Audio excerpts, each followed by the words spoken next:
এই চোখ আল্লাহ রাব্বুল আলামিন আমাকে বানিয়ে দিয়েছেন এবং এই চোখটাকে হেফাজত করার জন্য, ঠিক রাখার জন্য মলমের ব্যবস্থাও করেছেন। আবার কান দিয়েছেন, এই কানের মধ্যে যেন কোনো পোকামাকড় না ঢুকতে পারে। কানের মধ্যে কিছু তিক্ত জিনিস দিয়েছেন, তিক্ততা।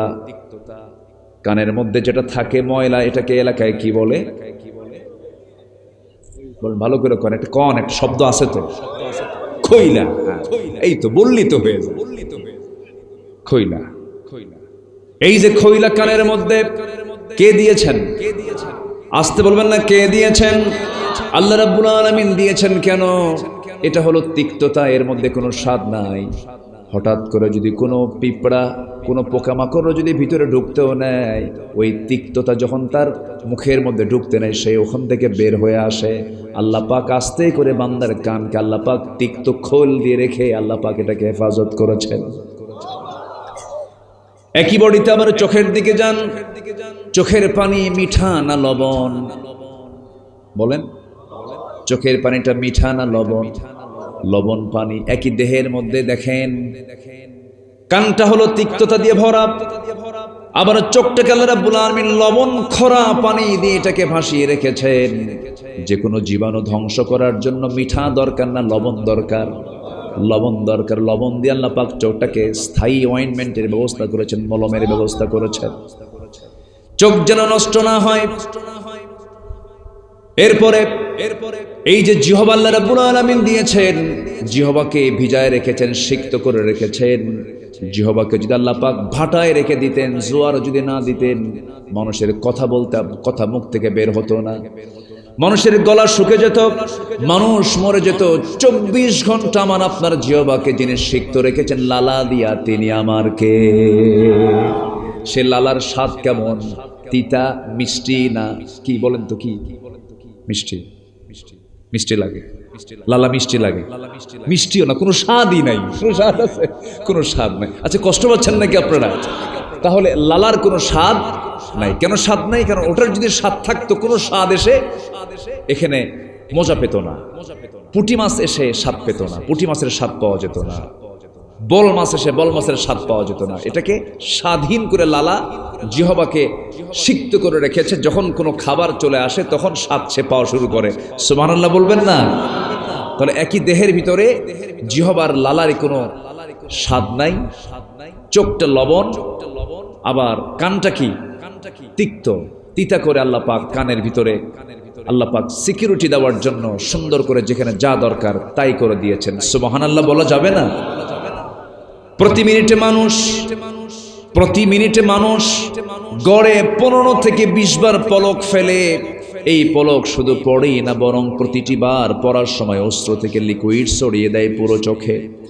এর ফলে চোখ থাকে আর্দ্র, ধুলাবালি, ক্ষতিকর জীবাণু থেকে মুক্ত থাকে। পলক হলো চোখের প্রাকৃতিক ওয়াইফার, যা ঘুমের মধ্যে চোখের সুরক্ষা নিশ্চিত করে। প্রতিদিন আমাদের চোখে গড়ে 1 মিলিলিটার অশ্রু তৈরি হয়। 1 মিলিলিটার, যা স্বচ্ছ অথচ অত্যন্ত কার্যকর এক তরল পদার্থ। এই অশ্রুর মধ্যেই থাকে লাইসোজাইম নামের এক প্রাকৃতিক অ্যান্টিবায়োটিক, যা চোখকে ব্যাকটেরিয়ার আক্রমণ থেকে রক্ষা করে।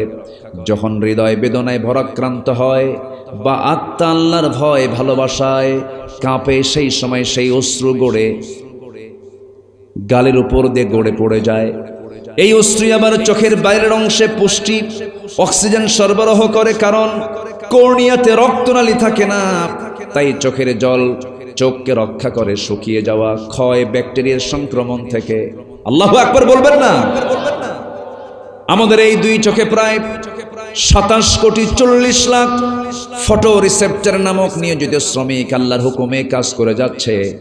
আমার আপনার চোখের কাজ তারা করে যাচ্ছে। যখন আলো আপনার চোখে গিয়ে পড়ছে, যখন ফটো রিসেপ্টরের কাছে চলে যাচ্ছে, তখন ফটো রিসেপ্টর তাকে প্রসেসিং করে আপনার অপটিক নার্ভে পৌঁছে দিচ্ছে। সেখান থেকে ইলেকট্রিক ইম্প্যালেন্সের মাধ্যমে সেটা আমাদের ব্রেইনের অক্সিপিটাল ল্যাবে চলে যাচ্ছে। ফলে আমরা দেখতে পাচ্ছি এই যে অপটিক নার্ভের কথা শুনলাম, আমরা শুধুমাত্র এখানেই 7 লক্ষ থেকে 70 লক্ষ তারের মতো ফাইবার রেখেছেন আল্লাহ রাব্বুল আলামিন এই চোখের ভিতরে। জোরে কোন সুবহানাল্লাহ। আমার বন্ধুগণ, এত দামি একটা জিনিস, এই চোখ প্রায় 1 কোটি ভিন্ন ভিন্ন রং সে দেখতে পারে। এমনও রং পৃথিবীতে আছে যে রং আমাদের চোখে এখনো পড়েই নাই। যেরকম সুবহানাল্লাহ। আল্লাহ বান্দাকে সুন্দর করে 1500 বছর আগে বলছেন, বান্দা আমাকে চেনার জন্য আমি তোমাকে বলছি, আলাম নাজআল লাহু আইনাইনি ওয়া লিসানান ওয়া শাফাতাইনি ওয়া হাদাইনাহুন নাজদাইন। বান্দা আমি তোমাকে টানা টানা 2টা চক্ষু দিলাম, সুন্দর 2টা চোখ দিয়েছি। কে বলছেন বলেন? পৃথিবীর কেউ কে আমাকে দিয়েছে নাকি? এত সুন্দর চক্ষু দিলাম। ওয়ালিসানাও ওয়া শাফাতাইনি ওয়া হাদাইনাহুন নাজদাইন। জিহ্বা দিয়েছি, 2টা ঠোঁট দিয়েছি, কত সুন্দর স্বাদ করে দিয়েছি। কানের মধ্যে শ্রবণ কোষ 1 লক্ষ 2 লক্ষ শ্রবণ কোষ দিয়েছি। জিহ্বার ভিতরে 3000-এরও বেশি স্বাদ করে দিয়েছি। কোন খাবার তুমি নিবা? সমস্ত খাবারের স্বাদের বিভিন্ন ভিন্নতা আমি তোমার জিহ্বার মধ্যে দিয়েছি। অতএব যখন শুরু করবে বলবে বিসমিল্লাহ, শেষ হবে বলবে আরো জোরে, আরো জোরে আলহামদুলিল্লাহ। আমার বন্ধুগণ, আল্লাহ শুধু সৃষ্টি করেই ক্ষান্ত হন নাই, এটাকে টিকসই করে রেখে দিয়েছেন। আমার বন্ধুগণ, আমার আপনার শরীরের ভিতরে যত অঙ্গ প্রত্যঙ্গ আছে, প্রত্যেকটা অঙ্গ প্রত্যঙ্গের গুরুত্ব আছে না নাই? আজকে সকালবেলা আমার এক বন্ধু 2009 সালে একসঙ্গে হজ করেছিলাম। আতিক তার নাম, গ্যান্ডারিয়া তার বাড়ি। একসঙ্গে হজ করেছি 2009 সালে, ফার্স্ট হজ করেছি। হঠাৎ করে বন্ধু আমাকে ফোন দিয়ে সালাম দিয়ে বলছে, বন্ধু কেমন আছো তুমি? ভালো আলহামদুলিল্লাহ। আমি বলতেছি, ভাই তুমি কেমন আছো? বলতেছে, প্রতি সপ্তাহে 3টা বার 2টা কিডনি আমার ডায়ালিসিস করা লাগে। সপ্তাহে কয়বার? 3 বার। ডায়ালিসিসের যন্ত্রণা যে কত ভয়ঙ্কর। কিডনি 2টাই ড্যামেজ হয়ে গেছে, কিডনি 2টাই নষ্ট হয়ে গেছে। আমি তাকে বললাম, নষ্ট হয়েছে, এই যে ডায়ালিসিস লাগে কত টাকা পয়সা লাগে? বলতেছে, বন্ধু আমার লক্ষ লক্ষ টাকা মাসে মাসে আমার চলে যাচ্ছে, তবুও তুমি বাঁচতে পারি না, সুস্থ নই। এটা খাওয়া যাবে না, ওটা খাওয়া যাবে না, পানি খেতে হবে এত ছটাক, পানি খেতে হবে এতটুকু, এইরকম করে পরিমাণ দিয়ে দিয়েছে। পানিও ঠিক মতো খেতে পারি না, খাবারও ঠিক মতো খেতে পারি না। সেই ডায়ালিসিস করার জন্য যে ডায়ালিসিস মেশিন বিজ্ঞান আবিষ্কার করেছে, তার ওজন হলো 100 কেজি। আর আমার আপনার শরীরের রক্তের ডায়ালিসিস করার জন্য যে কিডনি দিয়েছেন, তার ওজন মাত্র 200 গ্রাম। সুবহানাল্লাহ বলবেন না? মানুষ যেটা বানিয়েছে তার ওজন কত? 100 কেজি। আর আল্লাহ যেটা দিয়েছেন তার ওজন কত? 200 গ্রাম। যদি এই 200 গ্রাম না দিয়ে যদি আমার আপনার বডি দুনিয়াতে পাঠানোর পরে আবার সেকেন্ড টাইমে যদি আমার আপনার কিডনির কাজের জন্য যদি 200 গ্রামের জায়গায় যদি 100 কেজি যদি 2টা কিডনি পাঠায় দিত, আপনি চলবেন না কিডনি চলবে? কি কথা কি বুঝতেছেন আপনি? তাহলে আল্লাযী খালাকাকা ফাসাওয়াকা ফাআদালাক, আল্লাহ সৃষ্টি করেছেন এবং তার ব্যালেন্স করেছেন।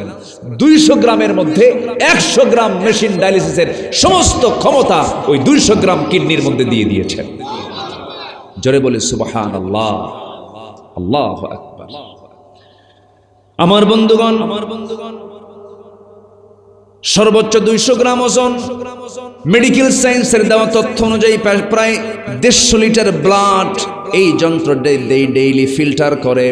কত টাকা দিতে হয় এদের জন্য আমাদের? 1 টাকাও না। একটা ডায়ালিসিস মেশিনের ওয়েট হলো 100 কেজি। এই ডায়ালিসিস করার জন্য হাজার হাজার টাকা খরচ হয়ে যায়। এই 3.5 হাত বডিতে আল্লাহ রাব্বুল আলামিন আমার আপনার জন্য একটা কিডনি দিলেও হতো, 2টা দিয়েছেন। হঠাৎ করে একটা কিডনি যদি নষ্ট হয়ে যায়, আর একটা কিডনি নিয়ে যেন বান্দা জীবন বাঁচতে পারে। যেরকম সুবহানাল্লাহ। এরপরও বান্দাকে আল্লাহ আমার দিল কি? আছে না নাই? আছে না নাই? এক ক্যান্সার আক্রান্ত রোগীকে বলা হলো, বলো তো তোমার আল্লাহ সম্পর্কে তোমার ধারণা কি? তোমাকে যে ক্যান্সার দেওয়া হয়েছে, তুমি আল্লাহকে নিয়ে কি বলতে চাও? বলতেছে, আমার আল্লাহকে নিয়ে আমার কোনো অভিযোগ নাই, তবে হ্যাঁ যদি কোনো মানুষ, যদি কোনো ব্যক্তি যদি সুস্থ থাকে, নিরোগ থাকে, ওই ব্যক্তির উচিত আল্লাহর কাছে কোনো অভিযোগ না দেওয়া। সুবহানাল্লাহ বলবেন না? তার আর আল্লাহর কাছে কোনো অভিযোগ থাকার কথা নয়। ভাইরে, এই জীবনটা আমরা পেয়েছি কয়বার? বলেন কয়বার পেয়েছি? একবার। এটাকে আমরা কাজে লাগাবো, নষ্ট করব না। জোরে বলি ইনশাআল্লাহ। এই চোখ আল্লাহ পাক দিয়েছেন পরনারীকে দেখার জন্য? আসতে বলবে না। পরনারীকে দেখার জন্য না, হারাম কিছু দেখার জন্য না। এই চোখ আমার হেফাজত করতে হবে, এই কান আমার হেফাজত করতে হবে, এই অন্তরকে আমার হেফাজত করতে হবে। একটু মনোযোগ দিয়ে শুনবেন, কান লাগাবেন। আল্লাহ রাব্বুল আলামিন বলছেন, قد أفلح من تزكى وذكر اسم ربه فصلى بل تؤثرون الحياة الدنيا والآخرة خير وأبقى। কোন বান্দা সফল হলো? তিনটা কাজ। এর মধ্যে এক নাম্বার শুরু করেছি, যে বান্দা নফসকে শুদ্ধ করতে পেরেছে। নফসকে শুদ্ধ করার জন্য আল্লাহ পাক এই দিকে কোরআনে কারীমের মধ্যে 10টা পন্থা শিখিয়েছেন। কয়টা পন্থা বলেন? 10টা পন্থা। আমি কি একটাও বলেছি নাকি? একটাও বলে নাই। তাহলে বলেন নুরু, ওয়াজ কি শেষ না শুরু? আল্লাহ রাব্বুল আলামিন 114টি সূরা নাজিল করেছেন 30 পারার ভিতরে। মক্কা এবং মদিনায়, মক্কা এবং মদিনায় দীর্ঘ 23 বছরে প্রয়োজনের পরিপ্রেক্ষিতে আল্লাহ পাক এই কোরআন রাসূলকে উপহার দিয়েছেন বিশ্ব মানবতার জন্য। সম্মানিত ভাইরা, তারই একটি সূরা, অন্যতম সূরা হলো সূরাতুল আ'লা। সূরাতুল আ'লা অর্থাৎ সবচেয়ে উপরে যিনি, তিনি কে? আরো জোরে, তিনি কে? আরো জোরে, তিনি কে? আল্লাহ পাক। সূরাতুল আ'লার শেষ দিক থেকে আমি তেলাওয়াত করেছি 14 থেকে 19 পর্যন্ত। এই 6টি আয়াত আমি তেলাওয়াত করেছি, ছোট্ট ছোট্ট আয়াত। একটা মানুষের জীবনের পরিবর্তনের জন্য, একটা মানুষের জীবনের পরিপূর্ণ চেঞ্জের জন্য, আখিরাতমুখী চিত্ত, আখিরাতমুখী হৃদয় গড়ার জন্য বেশি মেসেজ লাগে না। শুধু এই কয়েকটা আয়াত যদি কোনো বান্দা ফলো করে, ওই বান্দা সফলতার চূড়ান্ত শিখরে পৌঁছে জান্নাতের মেহমান হয়ে যাবে। একটু জোরে বলি সুবহানাল্লাহ। আসুন আমরা সেই তেলাওয়াতকৃত আয়াতের দিকে আস্তে আস্তে চলে যাচ্ছি। আল্লাহ রাব্বুল আলামিন বলেন, قد أفلح من تزكى وذكر اسم ربه فصلى بل تؤثرون الحياة الدنيا والآخرة خير وأبقى إن هذا لفي الصحف الأولى صحف إبراهيم وموسى। জোরে বলুন আল্লাহু আকবার। আমার বন্ধুগণ, আল্লাহ রাব্বুল আলামিন সফলতার দিক খুঁজে বের করার জন্য বিভিন্ন জায়গায় আফলাহ শব্দ প্রয়োগ করেছেন। মুফলিহুন বলেছেন, ফাইজুন বলেছেন। আল্লাহ পাক এখানে আফলাহ শব্দ প্রয়োগ করে বলছেন সফলকে শুনে রাখো। সফলতার জন্য আল্লাহ রাব্বুল আলামিন এই জায়গায় 3টি কাজের কথা বলেছেন। এর মধ্যে 1 নাম্বার কাজ হলো قد أفلح من تزكى।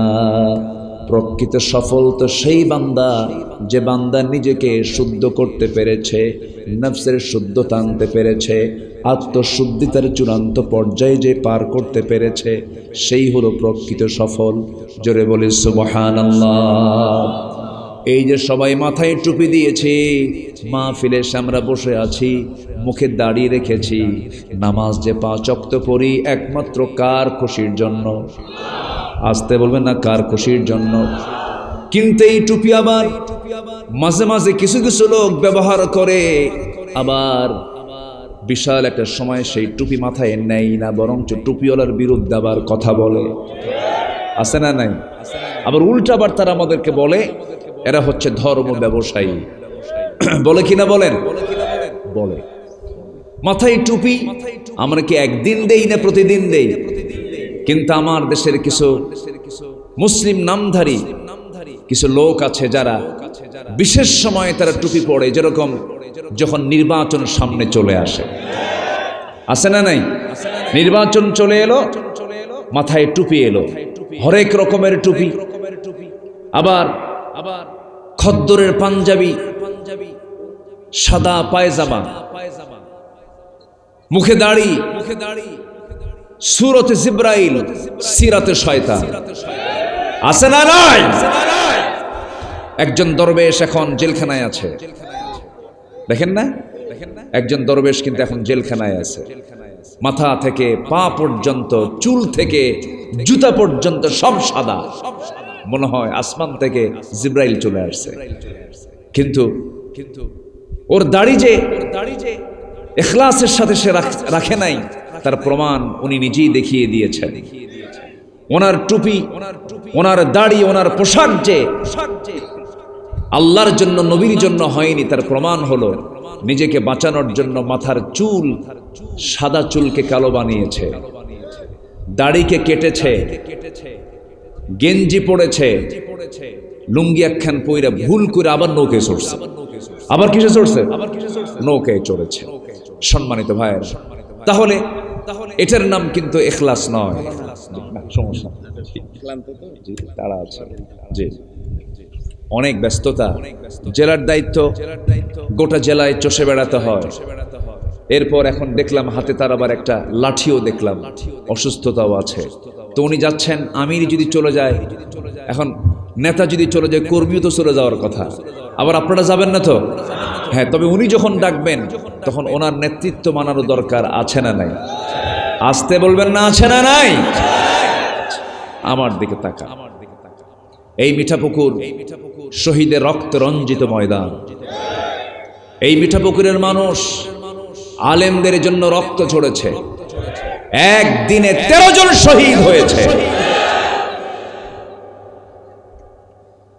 ইসলামী আন্দোলনের কর্মীদের হত্যা করাকে তারা আইন করেছিল, এমন ভাবে নির্মম পৈশাচিক কায়দায় এক সময় তারা হত্যা করেছিল। যারা হত্যা করেছিল আজকে তারা কোথায়? কি আজকে তারা কোথায়? অতএব ক্ষমতার অহংকার দেখানো যাবে না। অহংকার একমাত্র দেখাবেন কে? আসতে বলে, অহংকার দেখাবেন কে? অহংকার কার? যে হৃদয় অহংকার থাকে সেই হৃদয় কি ভালো হৃদয়, সুস্থ হৃদয়, রুগী? বলেন তো কি? বলেন তো, রুগী। অহংকার, হিংসা, গীবত, এগুলো যার মধ্যে লালন হবে সে হচ্ছে ইমানের রুগী।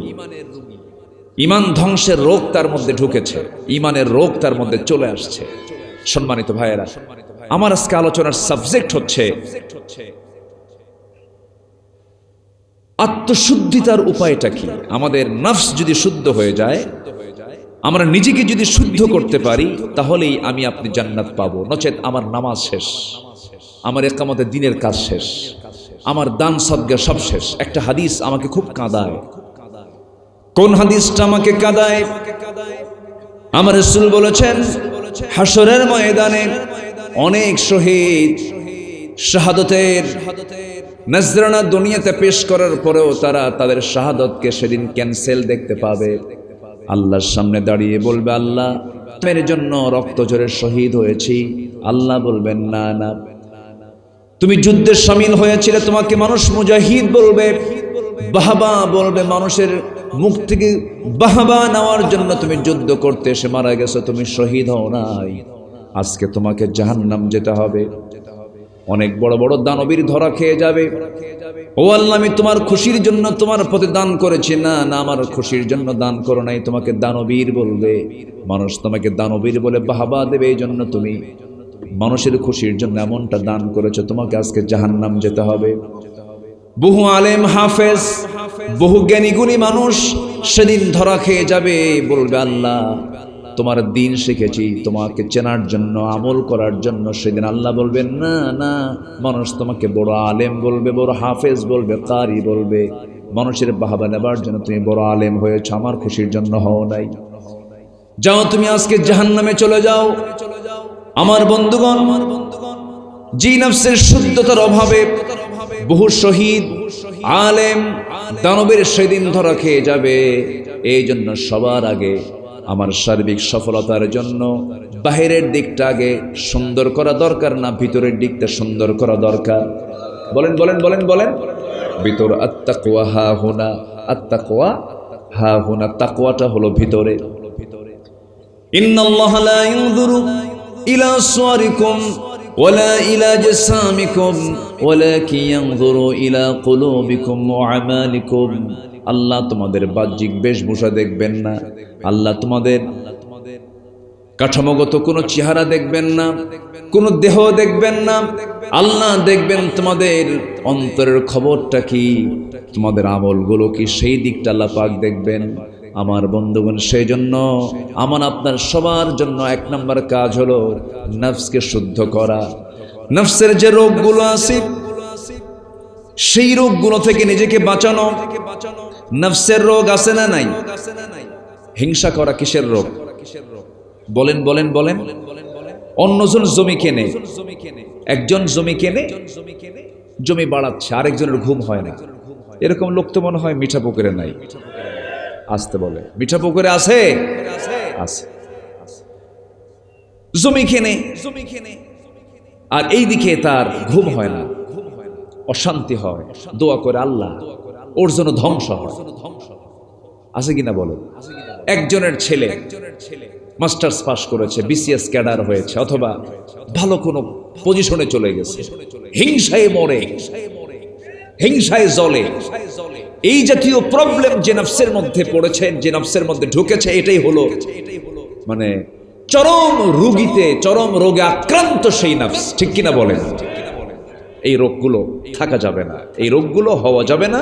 বরঞ্চ বলতে হবে, আল্লাহ তুমি ওরে জমি কেনার তৌফিক দিস, আমারও জমি কেনার তৌফিক দাও।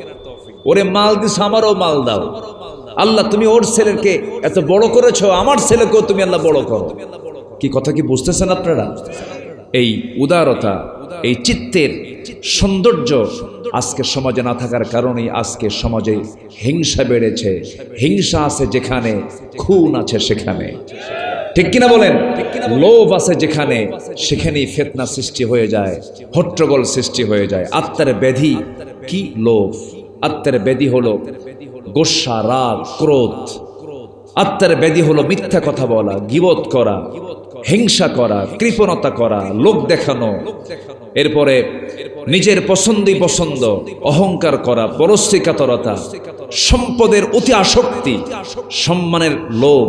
আমারে অমুক পদ দিলে কত না ভালো হতো। সম্মান পদের লোভের জন্য টাকা দিয়া পদ কেনা, আছে না নাই? যে দলে টাকা দিয়া পদ কেনা যায়, সেই দলের মুখে আমরা থুতু মারি। এগুলো হচ্ছে নফসের রোগ। আমার মনে হয় রাগ করতেছেন আপনারা, রাগ করতেছেন না তো? কোনো রাগ নেই। এই সমস্ত কথাগুলো কি বলার দরকার আছে ভাই? এগুলো কথা বলার দরকার আছে। এই কথাগুলো আমার আপনার জীবনকে পরিবর্তন করে দেবে। একজন ব্যক্তি উঠবেন না, আমি কিছু লক্ষ্য করছি, দু একজন করে একটু ওঠার চান্স নিচ্ছেন। শয়তান তো মনে হয় মিঠা পুকুর চেনে না। হ্যাঁ, শয়তান কি মিঠা পুকুর চেনে? আদম এবং হাওয়া আলাইহিস সালামকে অ্যাটাক করেছিল শয়তান। কোন জায়গায় বলেন তো? কোথায়? জান্নাতে।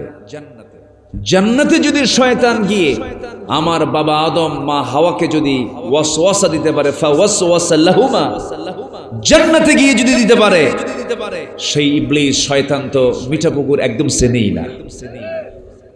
চেনে কিনা বলেন? শয়তানের এখানে এজেন্ডা হচ্ছে, শয়তানের টার্গেট হলো এই জায়গা থেকে এনিওয়ে বান্দাকে তুলে নিতেই হবে। এটা হচ্ছে শয়তানের এজেন্ডা। আমরা কেউ উঠবো না, আমরা শেষ অবধি আমরা মনোযোগ সহকারে শুনে দোয়ার মধ্য দিয়ে আমরা এখান থেকে বিদায় নেব। আর কোনো বাধা নাই। বাধা দেওয়ার যিনি ছিলেন তিনি এখন দিল্লি গিয়ে বসে আছেন। ঠিক কিনা?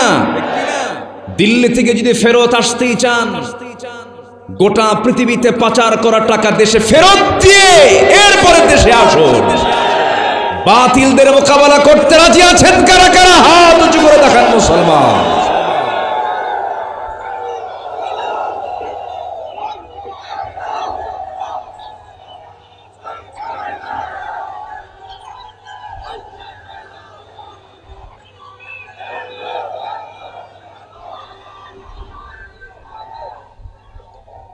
হাত নামান।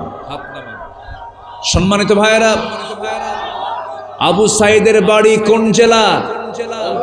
বলেন কোন জেলা? এই পীরগঞ্জের জাফরপাড়ায় আবু সাইদের জন্ম। আবু সাইদ মুগ্ধ, শেষ হয়নি এখনো যুদ্ধ। ঠিক কিনা? একটা মানুষের জীবনের দাম পৃথিবীর কোনো মানুষ দিতে পারবে? দিতে পারবে? পারবে না। সম্মানিত ভাইয়েরা, সম্মানিত বন্ধুগণ, সম্মানিত ভাই সব, অন্তরকে পরিশুদ্ধ করতে হবে সবার আগে, তাছাড়া ধরা খেয়ে যাবেন, একদম ধরা খেয়ে যাবেন। কার আদালতে? আল্লাহর আদালতে। অহংকার করা যাবে না। অহংকার করে বলেছিল দিল্লি আমাকে বাঁচাবে, রাশা বাঁচাবে, মেরিকে বাঁচাবে, কেউ বাঁচায় নেই। বাঁচানোর একমাত্র ক্ষমতা কার? আসতে বলবেন না কার? সে আল্লাহ আছেন না নাই? আমাকে চালান কে? আমাকে দেখেন কে? আমাকে খাওয়ান কে? আমাকে শোনেন কে? আমার কান্না বুঝেন কে? আমার মন বুঝেন কে? আমার চোখ চালান কে? আমার কান চালান কে? আমার নাক চালান কে? আমার রক্ত চালান কে? আমার হাত পা সব কিছু কে চালান? এই বডিটার নিয়ন্ত্রক একমাত্র কে? আল্লাহ পাক। আমাদের একটু লিজ দিয়েছেন, একটু ছেড়ে দিয়েছেন। চোখ দিয়ে দেখবি, কিন্তু ভালো কিছু দেখ, খারাপ কিছু দেখা যাবে না। নফসকে কন্ট্রোল করো। সবার আগে আজকে আমার সাবজেক্ট হচ্ছে আত্মশুদ্ধিতা, নিজের নফসের শুদ্ধতা। ঘুরে ফিরে আমি এই লাইনেই চলে আসব। সম্মানিত ভাইয়েরা, এই চোখ মূল্যবান, মনে একটু কম মূল্যবান নাকি? হ্যাঁ বলেন তো। তার চাইতে কান মনে হয় আরো কম দাম। কানের দাম আছে না নাই? কান না থাকলে শোনা যেত, চোখ না থাকলে দেখা যেত। আচ্ছা, এরপরে নাকের দাম তো নাই মনে হয়। নাক যদি না থাকতো তাহলে সব তো কচু হতো। কি হতো? কোনো কিছুর গন্ধ পেতেন না, সব তো কচু মনে করে খেতেন। জিহবার দরকার মনে হয় নাই। আচ্ছা, তাহলে এই মূল্যবান জিনিসগুলো সব কার দেওয়া? আসতে বলো না কার দেওয়া? সব আল্লাহর দেওয়া জিনিস দিয়ে সে দেখে, শোনে, খায়, ভোগ করে আর প্রশংসা করে। নেতা আছে না নাই? আমার প্রশংসার দায়িত্ব কার? প্রশংসা করা। আর প্রশংসা করে কার? নেতা। আমি স্মরণ করছি হাজার বছরের শ্রেষ্ঠ কুতকুতানি সুলকানি খাউজানি না, আমার প্রশংসা করতে হবে সবার আগে কার? আসতে বলবেন না কার? এই চোখ আল্লাহ রাব্বুল আলামিন আমাকে বানিয়ে দিয়েছেন, এবং এই চোখটাকে হেফাজত করার জন্য, ঠিক রাখার জন্য মলমের ব্যবস্থাও করেছেন। আবার কান দিয়েছেন, এই কানের মধ্যে যেন কোনো পোকামাকড় না ঢুকতে পারে। কানের মধ্যে কিছু তিক্ত জিনিস দিয়েছেন। তিক্ততা, কানের মধ্যে যেটা থাকে ময়লা, এটাকে এলাকায় কি বলে? ভালো করে কন, একটা কন, একটা শব্দ আছে তো, খইলা। এই তো বললি তো হয়ে যায়, খইলা। এই যে খইলা কানের মধ্যে কে দিয়েছেন? আসতে বলবেন না কে দিয়েছেন? আল্লাহ রাব্বুল আলামিন দিয়েছেন। কেন? এটা হলো তিক্ততা, এর মধ্যে কোনো স্বাদ নাই। হঠাৎ করে যদি কোনো পিঁপড়া, কোনো পোকামাকড় যদি ভিতরে ঢুকতেও নেয়, ওই তিক্ততা যখন তার মুখের মধ্যে ঢুকতে নেয়, সে ওখান থেকে বের হয়ে আসে। আল্লাহ পাক আস্তে করে বান্দার কানকে আল্লাহ পাক তিক্ত খোল দিয়ে রেখে আল্লাহ পাক এটাকে হেফাজত করেছেন। একই বডিতে আবার চোখের দিকে যান। চোখের পানি মিঠা না লবণ? বলেন, চোখের পানিটা মিঠা না লবণ? লবণ পানি। একই দেহের মধ্যে দেখেন, কানটা হলো তিক্ততা দিয়ে ভরা, আবার চোখটাকে আল্লাহ রাব্বুল আলামিন লবণ খরা পানি দিয়ে এটাকে ভাসিয়ে রেখেছেন। যে কোনো জীবাণু ধ্বংস করার জন্য মিঠা দরকার না লবণ দরকার? লবণ দরকার। লবণ দিয়ে আল্লাহ পাক চোখটাকে স্থায়ী অয়েন্টমেন্টের ব্যবস্থা করেছেন, মলমের ব্যবস্থা করেছেন। চোখ যেন নষ্ট না হয়। এরপরে এই যে জিহবা আল্লাহ রাব্বুল আলামিন দিয়েছেন, জিহবাকে ভিজায় রেখেছেন, সিক্ত করে রেখেছেন। জিহবাকে যদি আল্লাহ পাক ভাটায় রেখে দিতেন, জোয়ার যদি না দিতেন, মানুষের কথা বলতে, কথা মুখ থেকে বের হতো না, মানুষের গলা শুকে যেত, মানুষ মরে যেত। 24 ঘন্টা আমার আপনার জিহবাকে যিনি সিক্ত রেখেছেন লালা দিয়া, তিনি আমার কে? সে লালার স্বাদ কেমন? তিতা, মিষ্টি না কি বলেন তো? কি মিষ্টি? মিষ্টি লাগে, লালা মিষ্টি লাগে। মিষ্টিও না, কোনো স্বাদই নাই। কোনো স্বাদ আছে? কোনো স্বাদ নাই। আচ্ছা, কষ্ট পাচ্ছেন নাকি আপনারা? তাহলে লালার কোনো স্বাদ নাই। কেন স্বাদ নাই? কারণ ওটার যদি স্বাদ থাকতো, কোনো স্বাদ এসে এখানে মজা পেত না। পুঁটি মাছ এসে স্বাদ পেত না, পুঁটি মাছের স্বাদ পাওয়া যেত না। বল মাছ এসে বল মাছের স্বাদ পাওয়া যেত না। এটাকে স্বাধীন করে লালা জিহবাকে সিক্ত করে রেখেছে। যখন কোনো খাবার চলে আসে তখন স্বাদ সে পাওয়া শুরু করে। সুবহানাল্লাহ বলবেন না? তাহলে একই দেহের ভিতরে জিহবার লালারই কোনো স্বাদ নাই। চোখটা লবণ, আবার কানটা কি তিক্ত, তিতা করে আল্লাহ পাক কানের ভিতরে আল্লাহ পাক সিকিউরিটি দেওয়ার জন্য সুন্দর করে যেখানে যা দরকার তাই করে দিয়েছেন। সুবহানাল্লাহ বলা যাবে না? প্রতি মিনিটে মানুষ গড়ে 15 থেকে 20 বার পলক ফেলে। এই পলক শুধু পড়েই না, বরং প্রতিটি বার পড়ার সময় অস্ত্র থেকে লিকুইড ছড়িয়ে দেয় পুরো চোখে। এর ফলে চোখ থাকে আর্দ্র, ধুলাবালি, ক্ষতিকর জীবাণু থেকে মুক্ত থাকে। পলক হলো চোখের প্রাকৃতিক ওয়াইফার, যা ঘুমের মধ্যে চোখের সুরক্ষা নিশ্চিত করে। প্রতিদিন আমাদের চোখে গড়ে 1 মিলিলিটার অশ্রু তৈরি হয়। 1 মিলিলিটার, যা স্বচ্ছ অথচ অত্যন্ত কার্যকর এক তরল পদার্থ। এই অশ্রুর মধ্যেই থাকে লাইসোজাইম নামের এক প্রাকৃতিক অ্যান্টিবায়োটিক, যা চোখকে ব্যাকটেরিয়ার আক্রমণ থেকে রক্ষা করে। যখন হৃদয় বেদনায় ভরাক্রান্ত হয় বা আত্মা আল্লাহর ভয় ভালোবাসায় কাঁপে, সেই সময় সেই অশ্রু গড়ে গালের উপর দিয়ে গড়ে পড়ে যায়। এই অশ্রু আবার চোখের বাইরের অংশে পুষ্টি, অক্সিজেন সরবরাহ করে। কারণ কর্নিয়াতে রক্তনালী থাকে না, তাই চোখের জল চোখকে রক্ষা করে শুকিয়ে যাওয়া, ক্ষয়, ব্যাকটেরিয়ার সংক্রমণ থেকে। আল্লাহু আকবার বলবেন না? আমাদের এই দুই চোখে প্রায় 27 কোটি 40 লাখ ফটো রিসেপ্টর নামক নিয়োজিত শ্রমিক আল্লাহর হুকুমে কাজ করে যাচ্ছে। আমার আপনার চোখের কাজ তারা করে যাচ্ছে। যখন আলো আপনার চোখে গিয়ে পড়ছে, যখন ফটো রিসেপ্টরের কাছে চলে যাচ্ছে, তখন ফটো রিসেপ্টর তাকে প্রসেসিং করে আপনার অপটিক নার্ভে পৌঁছে দিচ্ছে। সেখান থেকে ইলেকট্রিক ইম্প্যালেন্সের মাধ্যমে সেটা আমাদের ব্রেইনের অক্সিপিটাল ল্যাবে চলে যাচ্ছে। ফলে আমরা দেখতে পাচ্ছি, এই যে অপটিক নার্ভের কথা শুনলাম, আমরা শুধুমাত্র এখানেই 7 লক্ষ থেকে 70 লক্ষ তারের মতো ফাইবার রেখেছেন আল্লাহ রাব্বুল আলামিন এই চোখের ভিতরে। জোরে কোন সুবহানাল্লাহ। আমার বন্ধুগণ, এত দামি একটা জিনিস, এই চোখ প্রায় 1 কোটি ভিন্ন ভিন্ন রং সে দেখতে পারে। এমনও রং পৃথিবীতে আছে যে রং আমাদের চোখে এখনো পড়েই নাই। যেরকম সুবহানাল্লাহ। আল্লাহ বান্দাকে সুন্দর করে 1500 বছর আগে বলছেন, বান্দা আমাকে চেনার জন্য আমি তোমাকে বলছি, আলাম নাজআল লাহু আইনাইনি ওয়া লিসানান ওয়া শাফাতাইনি ওয়া হাদাইনাহুন নাজদাইন। বান্দা আমি তোমাকে টানা টানা 2টা চক্ষু দিলাম, সুন্দর 2টা চোখ দিয়েছি। কে বলছেন বলেন? পৃথিবীর কেউ কে আমাকে দিয়েছে নাকি? এত সুন্দর চক্ষু দিলাম। ওয়ালিসানাও ওয়া শাফাতাইনি ওয়া হাদাইনাহুন নাজদাইন। জিহ্বা দিয়েছি, 2টা ঠোঁট দিয়েছি, কত সুন্দর স্বাদ করে দিয়েছি। কানের মধ্যে শ্রবণ কোষ 1 লক্ষ 2 লক্ষ শ্রবণ কোষ দিয়েছি। জিহ্বার ভিতরে 3000-এরও বেশি স্বাদ করে দিয়েছি। কোন খাবার তুমি নিবা? সমস্ত খাবারের স্বাদের বিভিন্ন ভিন্নতা আমি তোমার জিহ্বার মধ্যে দিয়েছি। অতএব যখন শুরু করবে বলবে বিসমিল্লাহ, শেষ হবে বলবে আরো জোরে, আরো জোরে আলহামদুলিল্লাহ। আমার বন্ধুগণ, আল্লাহ শুধু সৃষ্টি করেই ক্ষান্ত হন নাই, এটাকে টিকসই করে রেখে দিয়েছেন। আমার বন্ধুগণ, আমার আপনার শরীরের ভিতরে যত অঙ্গ প্রত্যঙ্গ আছে প্রত্যেকটা অঙ্গ প্রত্যঙ্গের গুরুত্ব আছে না নাই?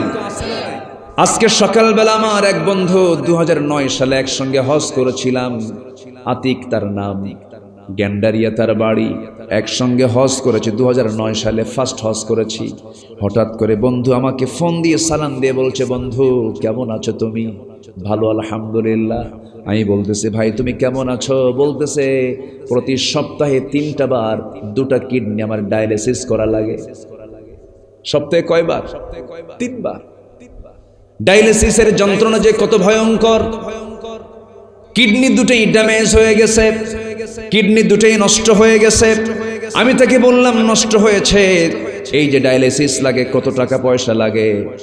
বলতেছে, বন্ধু আমার লক্ষ লক্ষ টাকা মাসে মাসে আমার চলে যাচ্ছে, তবুও তুমি বাঁচতে পারি না, সুস্থ নই, এটা খাওয়া যাবে না, ওটা খাওয়া যাবে না, পানি খেতে হবে এত ছটাক, পানি খেতে হবে এতটুকু, এইরকম করে পরিমাণ দিয়ে দিয়েছে। পানিও ঠিক মতো খেতে পারি না, খাবারও ঠিক মতো খেতে পারি না।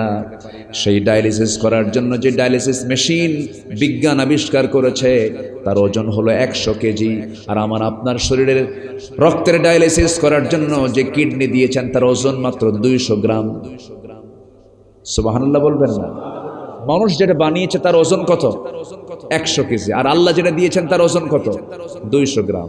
যদি এই 200 গ্রাম না দিয়ে যদি আমার আপনার বডি দুনিয়াতে পাঠানোর পরে আবার সেকেন্ড টাইমে যদি আমার আপনার কিডনির কাজের জন্য যদি 200 গ্রামের জায়গায় যদি 100 কেজি যদি 2টা কিডনি পাঠায় দিত, আপনি চলবেন না কিডনি চলবে? কি কথা কি বুঝতেছেন আপনি? তাহলে আল্লাযী খালাকাকা ফাসাওয়াকা ফাআদালাক, আল্লাহ সৃষ্টি করেছেন এবং তার ব্যালেন্স করেছেন। 200 গ্রামের মধ্যে 100 গ্রাম মেশিন ডায়ালিসিসের সমস্ত ক্ষমতা ওই 200 গ্রাম কিডনির মধ্যে দিয়ে দিয়েছেন। জোরে বলে সুবহানাল্লাহ, আল্লাহু আকবার। আমার বন্ধুগণ, সর্বোচ্চ 200 গ্রাম ওজন, মেডিকেল সায়েন্সের দেওয়া তথ্য অনুযায়ী প্রায় 150 লিটার ব্লাড এই যন্ত্র ডেইলি ফিল্টার করে। কত টাকা দিতে হয় এদের জন্য আমাদের? 1 টাকাও না। একটা ডায়ালিসিস মেশিনের ওয়েট হলো 100 কেজি। এই ডায়ালিসিস করার জন্য হাজার হাজার টাকা খরচ হয়ে যায়। এই 3.5 হাত বডিতে আল্লাহ রাব্বুল আলামিন আমার আপনার জন্য একটা কিডনি দিলেও হতো, 2টা দিয়েছেন। হঠাৎ করে একটা কিডনি যদি নষ্ট হয়ে যায় আর একটা কিডনি নিয়ে যেন বান্দা জীবন বাঁচতে পারে। যেরকম সুবহানাল্লাহ। এরপরও বান্দাকে আল্লাহ আমার দিল কি? আছে না নাই? আছে না নাই? এক ক্যান্সার আক্রান্ত রোগীকে বলা হলো, বলো তো তোমার আল্লাহ সম্পর্কে তোমার ধারণা কি? তোমাকে যে ক্যান্সার দেওয়া হয়েছে তুমি আল্লাহকে নিয়ে কি বলতে চাও? বলতেছে, আমার আল্লাহকে নিয়ে আমার কোনো অভিযোগ নাই, তবে হ্যাঁ, যদি কোনো মানুষ, যদি কোনো ব্যক্তি যদি সুস্থ থাকে, নিরোগ থাকে, ওই ব্যক্তির উচিত আল্লাহর কাছে কোনো অভিযোগ না দেওয়া। সুবহানাল্লাহ বলবেন না? তার আর আল্লাহর কাছে কোনো অভিযোগ থাকার কথা নয়। ভাইরে, এই জীবনটা আমরা পেয়েছি কয়বার? বলেন কয়বার পেয়েছি? একবার। এটাকে আমরা কাজে লাগাবো, নষ্ট করব না। জোরে বলি ইনশাআল্লাহ। এই চোখ আল্লাহ পাক দিয়েছেন পরনারীকে দেখার জন্য? আসতে বলবেন না। পরনারীকে দেখার জন্য, হারাম কিছু দেখার জন্য না। এই চোখ আমার হেফাজত করতে হবে, এই কান আমার হেফাজত করতে হবে, এই অন্তরকে আমার হেফাজত করতে হবে। একটু মনোযোগ দিয়ে শুনবেন, কান লাগাবেন। আল্লাহ রাব্বুল আলামিন বলছেন, ক্বাদ আফলাহা মান তাযাক্কা ওয়া যাকারা ইসমা রাব্বিহি ফাসাল্লা বাল তু'থিরুনাল হায়াতাদ দুনিয়া ওয়াল আখিরাতু খায়রুন ওয়া আবকা। কোন বান্দা সফল হলো? 3টা কাজ। এর মধ্যে 1 নাম্বার শুরু করেছি, যে বান্দা নফসকে শুদ্ধ করতে পেরেছে। নফসকে শুদ্ধ করার জন্য আল্লাহ পাক এই দিকে কোরআনে কারীমের মধ্যে 10টা পন্থা শিখিয়েছেন। কয়টা পন্থা বলেন? 10টা পন্থা। আমি কি একটাও বলেছি নাকি? একটাও বলে নাই। তাহলে বলেন নুরু, ওয়াজ কি শেষ না শুরু? ওয়াজ কি শেষ না শুরু? শুরু। কিন্তু আমাকে মঞ্চ উঠায় দেওয়া হয়েছে খুব পরে, অনেক পরে। এত পরে ওয়াজ হয় না, হয় আওয়াজ। এত রাতে মেহমানকে উঠানো ঠিক না। 9টায় উঠাবেন। আল্লাহ নামাজ দিয়েছেন কয় ওয়াক্ত? আল্লাহ বলে দিয়েছেন নামাজটা পড়ো অসময়ে না সময়ে। ইন্নাস সালাতা কানাত আলাল মুমিনিনা কিতাবাম মাওকুতা, সময় মতো নামাজ পড়তে হয়। যে কোনো কাজ সময় মতো হওয়া উচিত। আমি এটাও বলছি প্রযুক্তির কল্যাণে আমাদের মাহফিলগুলো আদর্শ টাইমে মাহফিলগুলো হওয়া উচিত। বড়জোর 11টার মধ্যে মাহফিল শেষ হলে সব ঠিক থাকে, ঠিক কিনা বলেন? এটাও প্রযুক্তির কল্যাণে গোটা দেশবাসী যেন জানতে পারে এই মাহফিলের একটা টাইম সিলেকশনে যেন আমরা সতর্ক হয়ে সচেতন হয়ে যেন আমরা এটাকে কাজে লাগাতে পারি। আল্লাহ পাক সেই তৌফিক দান করুন, জোরে বলি আমিন।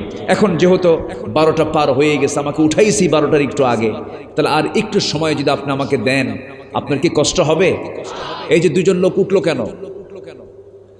হ্যাঁ, বসেন, একটু বসেন, কি দরকার আছে? একটু বসেন। কত সময় কত দিকে চলে যায় ভাই।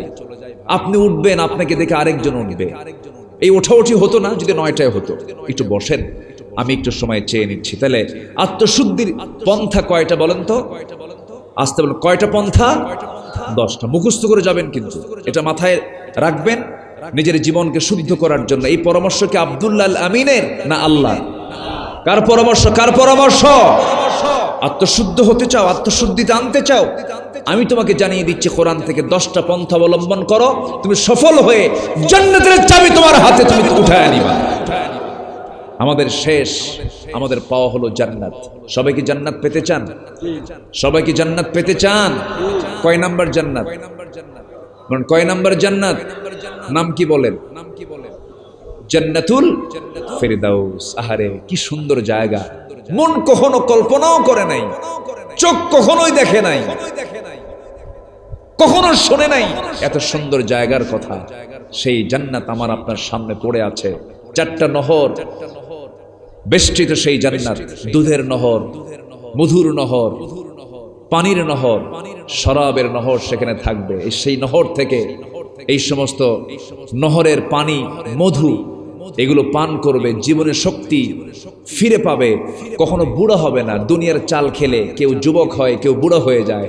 জান্নাতের খাবার খেলে বুড়া হওয়ার কোনো কায়দাই নাই। যেরকম সুবহানাল্লাহ, যেরকম সুবহানাল্লাহ।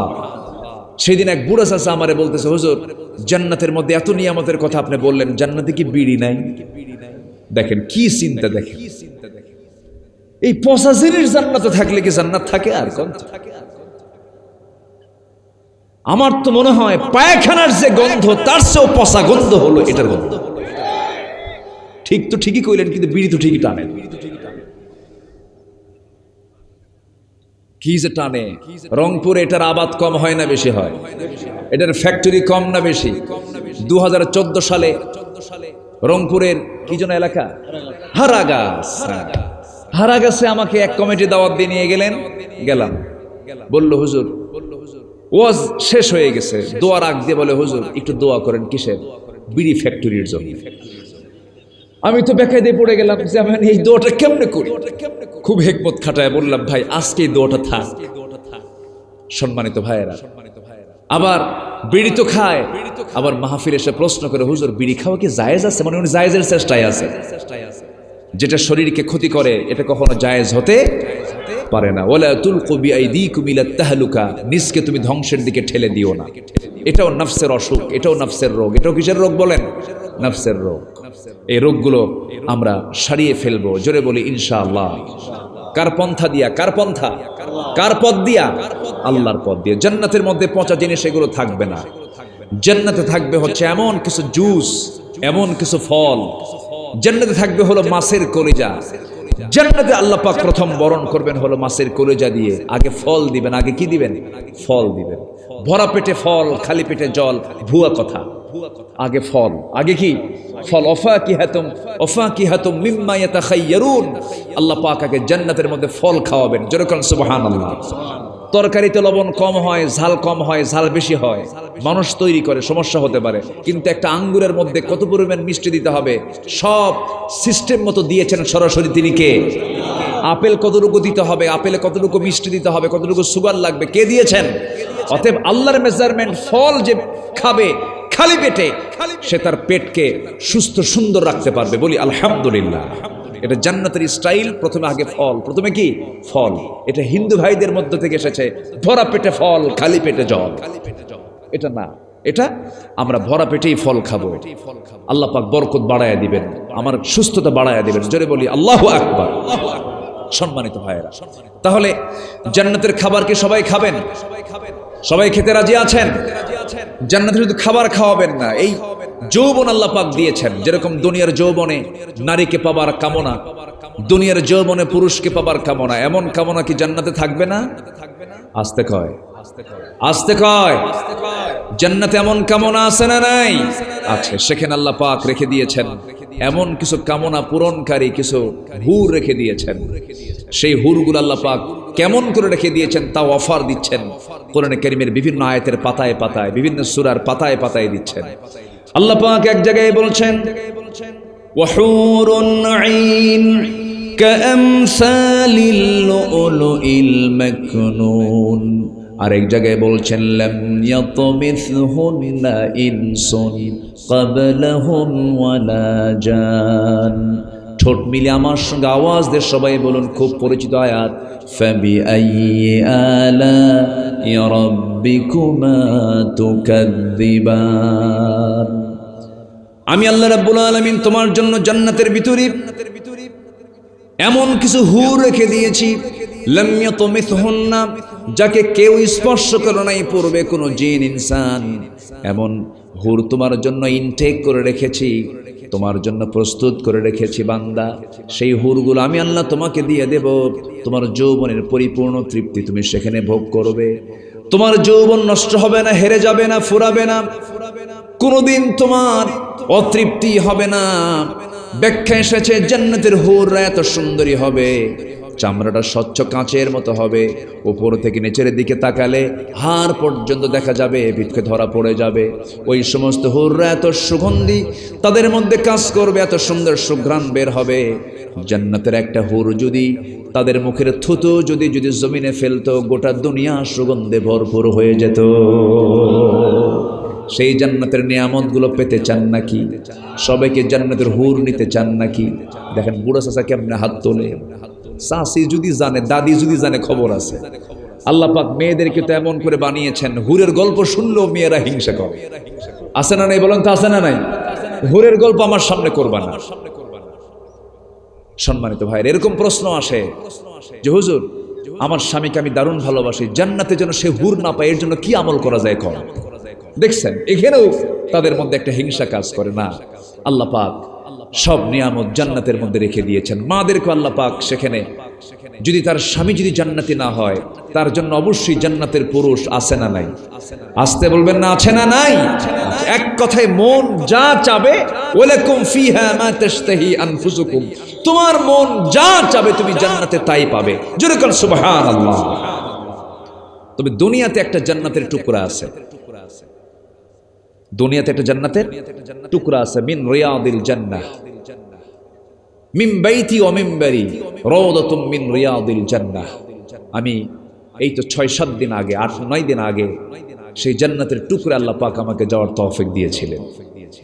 সেটা হলো মদিনা মুনাওয়ারা। শুয়ে আছেন মদিনা মুনাওয়ারায় মুহাম্মদ সাল্লাল্লাহু আলাইহি ওয়াসাল্লাম, তিনি শুয়ে আছেন। আমার সপরিবারে, আমার 5 ছেলে মেয়ে এবং আমার স্ত্রী সহ সস্ত্রীক আমরা গিয়েছিলাম। আমার ছেলেকে সাথে নিয়েছি। তো মদিনা মুনাওয়ারার যেই সবচেয়ে গুরুত্বপূর্ণ জায়গা, যেটা আমার নবীজির ঘর, সে ঘরটা এখন হয়ে গেছে মাকবারা, কবর। সেই ঘরের মধ্যে শুয়ে আছেন 3 জন আল্লাহর বান্দা। কয়জন? 3 জন। একজন হচ্ছেন আবু বকর, আরেকজন হচ্ছেন ওমর, আর অন্যতম হচ্ছেন মুহাম্মদ সাল্লাল্লাহু আলাইহি ওয়াসাল্লাম। তামান নবীর ঘর, এটাই হলো কবর। তিনি বলেছেন এই যে আমার ঘর, আর ওই যে আমার মিম্বার, যেখানে বসে তিনি, যেখানে দাঁড়িয়ে তিনি খুতবা দিতেন। তিনি মেম্বার বানানোর আগে তিনি একটা কাঠখণ্ড, একটা কাঠের গুলে হেলাম দিয়ে তিনি খুতবা দিয়েছিলেন। ওটাকে সরায় দেওয়া হলো। ওই সরানোর সঙ্গে সঙ্গে সেই কাঠের ভিতর থেকে কান্নার আওয়াজ বের হচ্ছে। সে ছাড়তে চাচ্ছে না রাসূলকে। দেখেন, একটা কাঠখণ্ড রাসূলকে মহব্বত করে।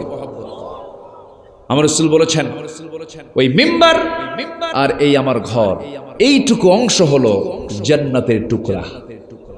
জোরে বলি সুবহানাল্লাহ। ওখানে বসে বান্দা যা চায় তাই পায়।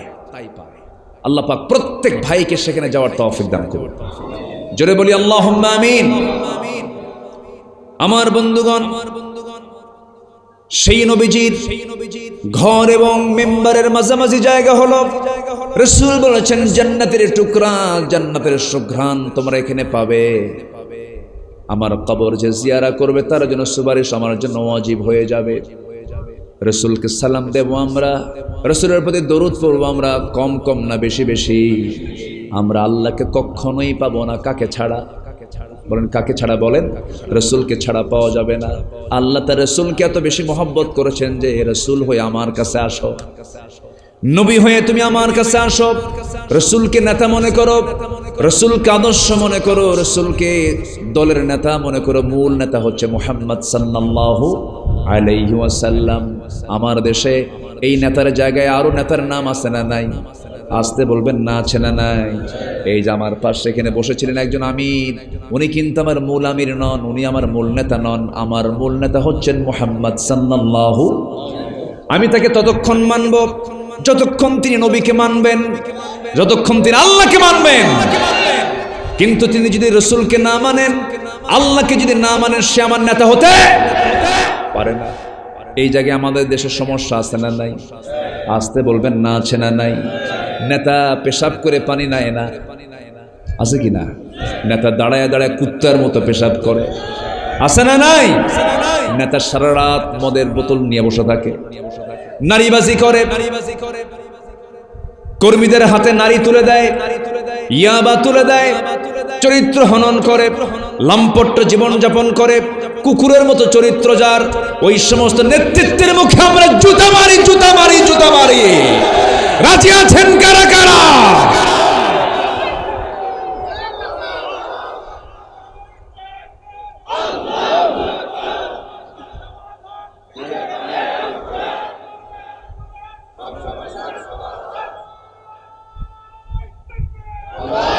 আমার নেতা তোমার নেতা। একটু সময়ে সময়ে সময় স্লোগান দিয়ে যেটা দরকার।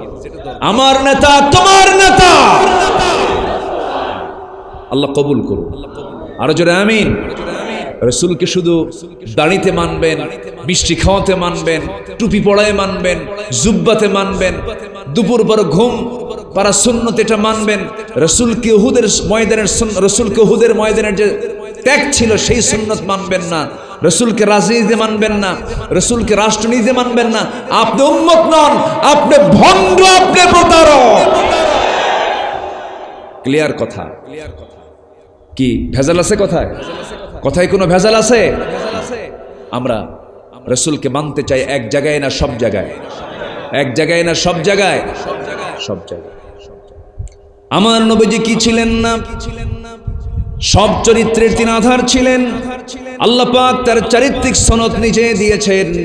নুন ওয়াল কলামি ওয়া মা ইয়াসতুরুনা মা আনতা বিনি'মাতি রাব্বিকা বিমাজনুন ওয়া ইন্না লাকা লাআজরান গায়রা মামনুন ওয়া ইন্নাকা লাআলা খুলুকিন আযীম। জোরে বলুন আল্লাহু আকবার।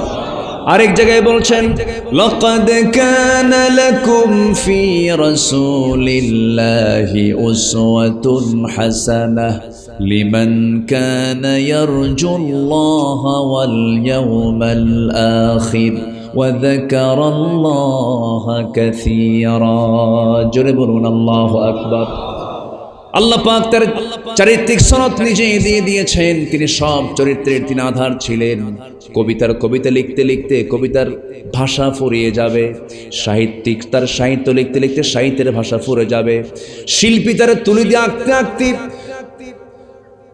রং ফুরে যাবে, অস্ত্র নষ্ট হয়ে যাবে, ভোঁতা হয়ে যাবে। আমার নবীর প্রশংসা করে শেষ করা যাবে না, তার চরিত্রের বর্ণনা করে শেষ করা যাবে না। কারণ আমার নবীর চরিত্রের বর্ণনা দিতে গিয়ে আল্লাহ রাব্বুল আলামিন তাকে আজিম শব্দ প্রয়োগ করে তাকে উচ্চকিত করেছেন, সম্মানিত করেছেন। ওয়া ইন্নাকা লাআলা খুলুকিন আযীম। হে রাসূল, আপনাকে যে যা বলে বলুক, আপনি হচ্ছেন সীমাহীন চরিত্রের আধার। জোরে কোন সুবহানাল্লাহ। কি ছিলেন না তিনি? কোন দিকটা আপনি চান? নবীজি নবুয়ত পান নাই, নবুয়ত পাওয়ার আগেই আমার নবীজি যেদিন নবুয়তের নূর নিয়ে জাবেল নূর থেকে নেমে আসলেন, হেরা গুহা থেকে নেমে এসে ঘরের সামনে দরজায় দাঁড়ায় বলছেন, জাম্মিলুনি খাদিজা, খাদিজা আমাকে বস্ত্র আচ্ছাদন করে দাও, লাকাদ খাশিতু আলা নাফসি, আমি শঙ্কিত আমার জীবন নিয়ে, মনে হয় বাঁচবো না, আমি মরে যাব। কিন্তু জবাবে খাদিজা বলছেন, আমার স্বামী আপনি এত টেনশন করেন কেন? আপনি তো অসহায়ের পাশে দাঁড়ান, বিধবার পাশে দাঁড়ান, ইতিমের পাশে দাঁড়ান, আপনি মাজলুমদের পক্ষে কথা বলেন, মাজলুমদের সহায়ক হন। আপনার ক্ষতি পৃথিবীর কেউ করবে আমার এটা বিশ্বাস হয় না। আপনি চিন্তা করবেন না, আপনি মিথ্যা কথা বলেন না, আপনি আমানতের খেয়ানত করেন না, আপনার ভিতরে কোনো ক্ষোভ নেই, কোনো হিংসা নেই। আমি যতটুকু স্ত্রী হয়ে দেখেছি এই 14-15 বছর, আপনি আমার চোখে একজন মাটির মানুষ, খাঁটি মানুষ। বউ বলছে স্বামীর পক্ষে, সুবহানাল্লাহ। আমার নবীজি এই কথাগুলো শুনে এবার বলছেন, খাদিজা শোনো, 15 বছর ধরে তোমার সঙ্গে আমার দাম্পত্যময় জীবন কাটিয়েছে, সন্তানের বাপ হয়েছি, মা হয়েছি, কিন্তু আজ পর্যন্ত আমার পরিচয় হলো আমি তোমার স্বামী, তুমি আমার বউ। কিন্তু আজকে নতুন করে একটা পরিচয় আমি তোমাকে দিতে চাই, আমি হলাম আল্লাহর নবী। খাদিজা কান্দেন আর চোখের পানি ফেলে ফেলে বলছেন, স্বামী আমার, আপনি আমার স্বামী, কিন্তু আপনাকে সাধারণ মানুষ আমার কখনোই মনে হয় না, কারণ এমন চরিত্র সাধারণ কোনো মানুষের মধ্যে হতে পারে না। আপনি একজন নবী হবেন, আমি খাদিজা সাক্ষ্য দিচ্ছি, 100% সত্য কথা। সুবহানাল্লাহ। কি চরিত্র আমরা পেয়েছি নবীর মাঝে, কি নেতা আমরা পেয়েছি। আমার নবীজি কোন এক যুদ্ধের ময়দানে রওনা দিয়েছেন, তরবারি গাছের ডালে ঝুলিয়ে রেখেছেন, শুয়ে পড়েছেন। এক শত্রু এসে তরবারি হাতের মধ্যে নিয়ে বলতেছে, মুহাম্মদ তোমাকে বাঁচাবে কে? কে তোমাকে রক্ষা করবে? এই যে তরবারি হাতে নিয়ে মেরে ফেলবো। আমার নবীজি আল্লাহর প্রতি কি আস্থা ছিল, তৎক্ষণাৎ তিনি দাঁড়িয়ে গেলেন, আল্লাহ আমাকে বাঁচাবেন, আল্লাহ আমাকে হেফাজত করবেন, এমন সুন্দর করে যখন বলছিলেন, আল্লাহ থেকে সাহায্য করলেন। ওই কাফেরটার হাত থরথর করে কাঁপতে কাঁপতে তরবারি হাত থেকে পড়ে গেল।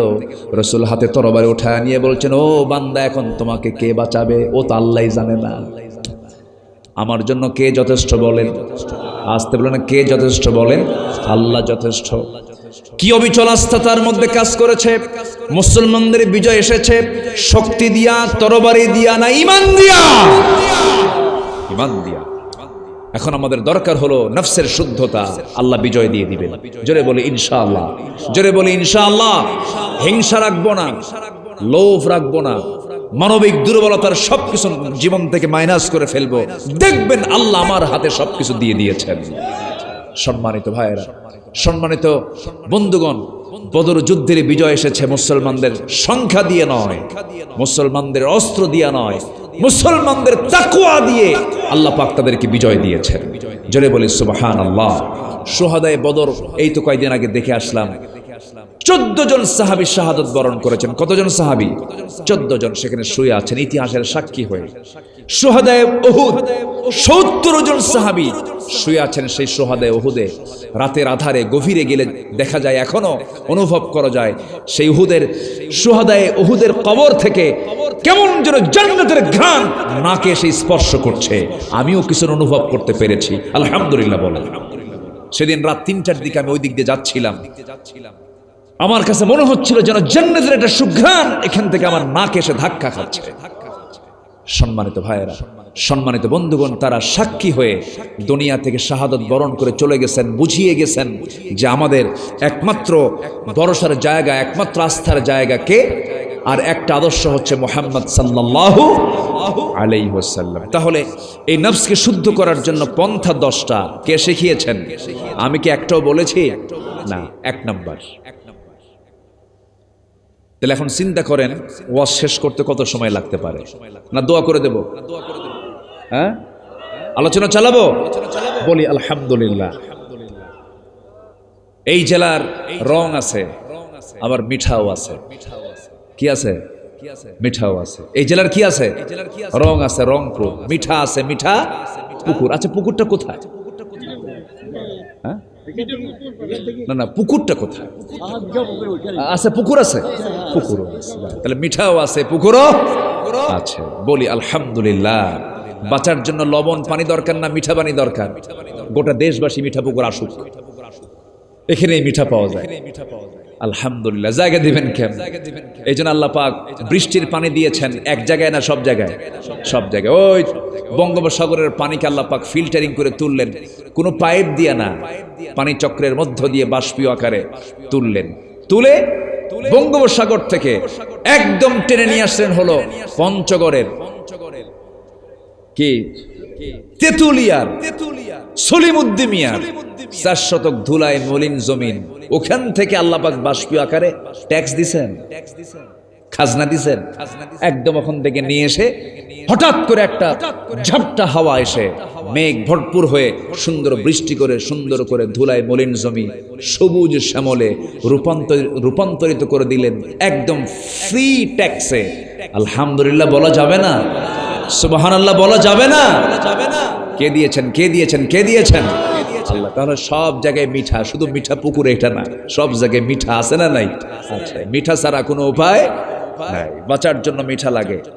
আর সমুদ্রের পানিকে লবণ করেছেন এই জন্য, সমুদ্রের পানি যদি লবণ না হতো, সব বর্জ্যগুলো ময়লাগুলো সব জমা হয় সমুদ্রে। যদি লবণ না হতো, এটাকে প্রসেসিং করে এটা জীবাণু মুক্ত করা যেত না, আবহাওয়া নষ্ট হয়ে যেত। এই জন্য আল্লাহ পাক সমুদ্রের পানিকে আল্লাহ পাক লবণ করেছেন। জোরে বলি সুবহানাল্লাহ। আমার বন্ধুগণ, এক নাম্বার হলো নফসকে শুদ্ধ করার জন্য এক নাম্বার কাজ হলো কদ আফলাহা মান তাযাক্কা। নফসকে শুদ্ধ করার জন্য এক নাম্বার কাজ হলো আন্তরিকভাবে খাঁটি মনে তওবা করা। আমরা তওবা করব কার কাছে বলেন?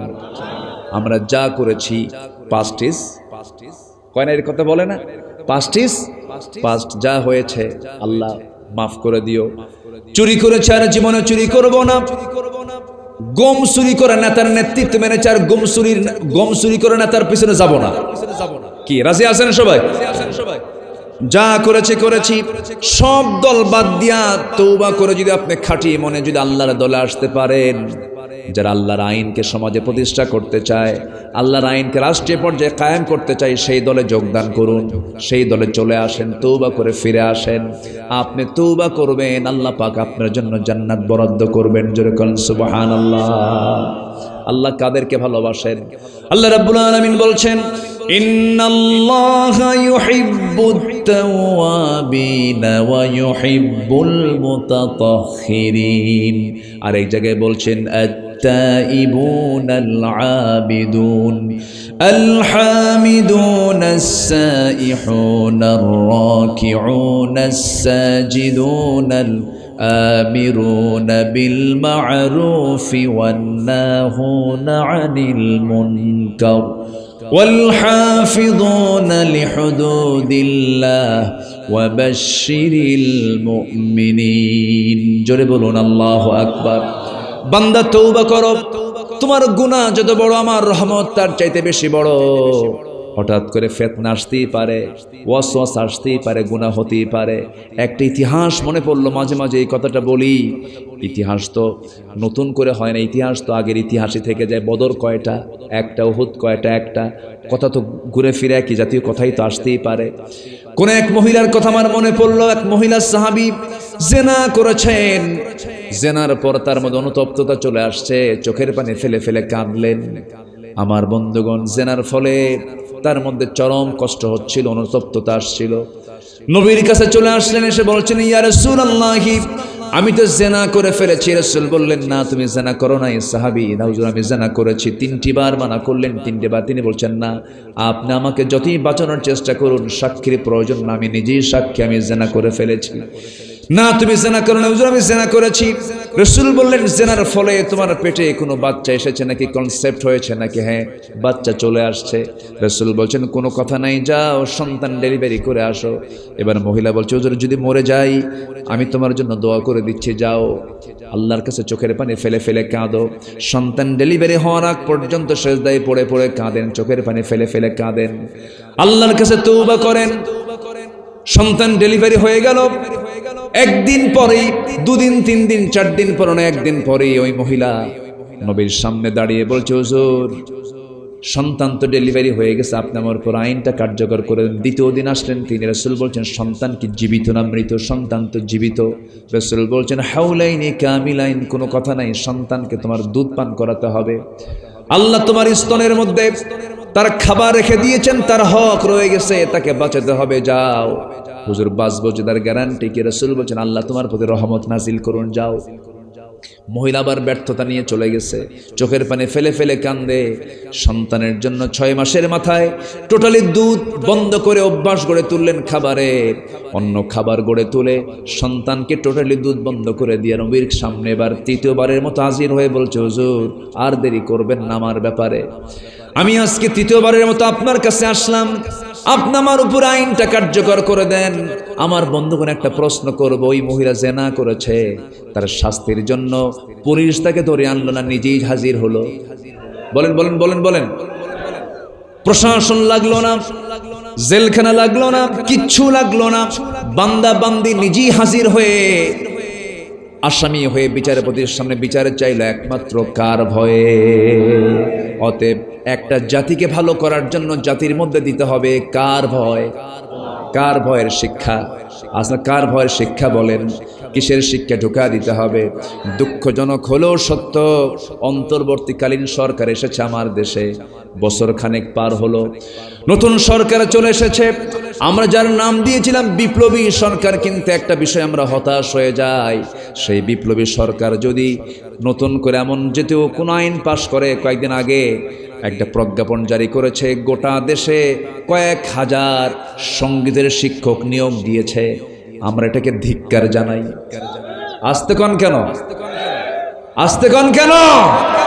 গান মানুষকে মুনাফিক বানায়। আল গিনা ও ইয়ামবুতুন নিফাক ফিল কলবি, গান মানুষকে তার অন্তরের মধ্যে নিফাকতা সৃষ্টি করে। যে সঙ্গীত মানুষকে মুনাফিক বানায়, সে সঙ্গীতের টিচার নিয়োগ দিয়েছে। আমরা দাবি করি এই মাহফিল থেকে, কোরআনের মাহফিল থেকে এই দাবিটা করছি, প্রত্যেকটি শিক্ষাঙ্গনে কোরআন শেখার জন্য কোরআনের শিক্ষক নিয়োগ করা হোক। জাতিকে ভালো করার জন্য জাতির মধ্যে ঢুকিয়ে দিতে হবে কিসের শিক্ষা?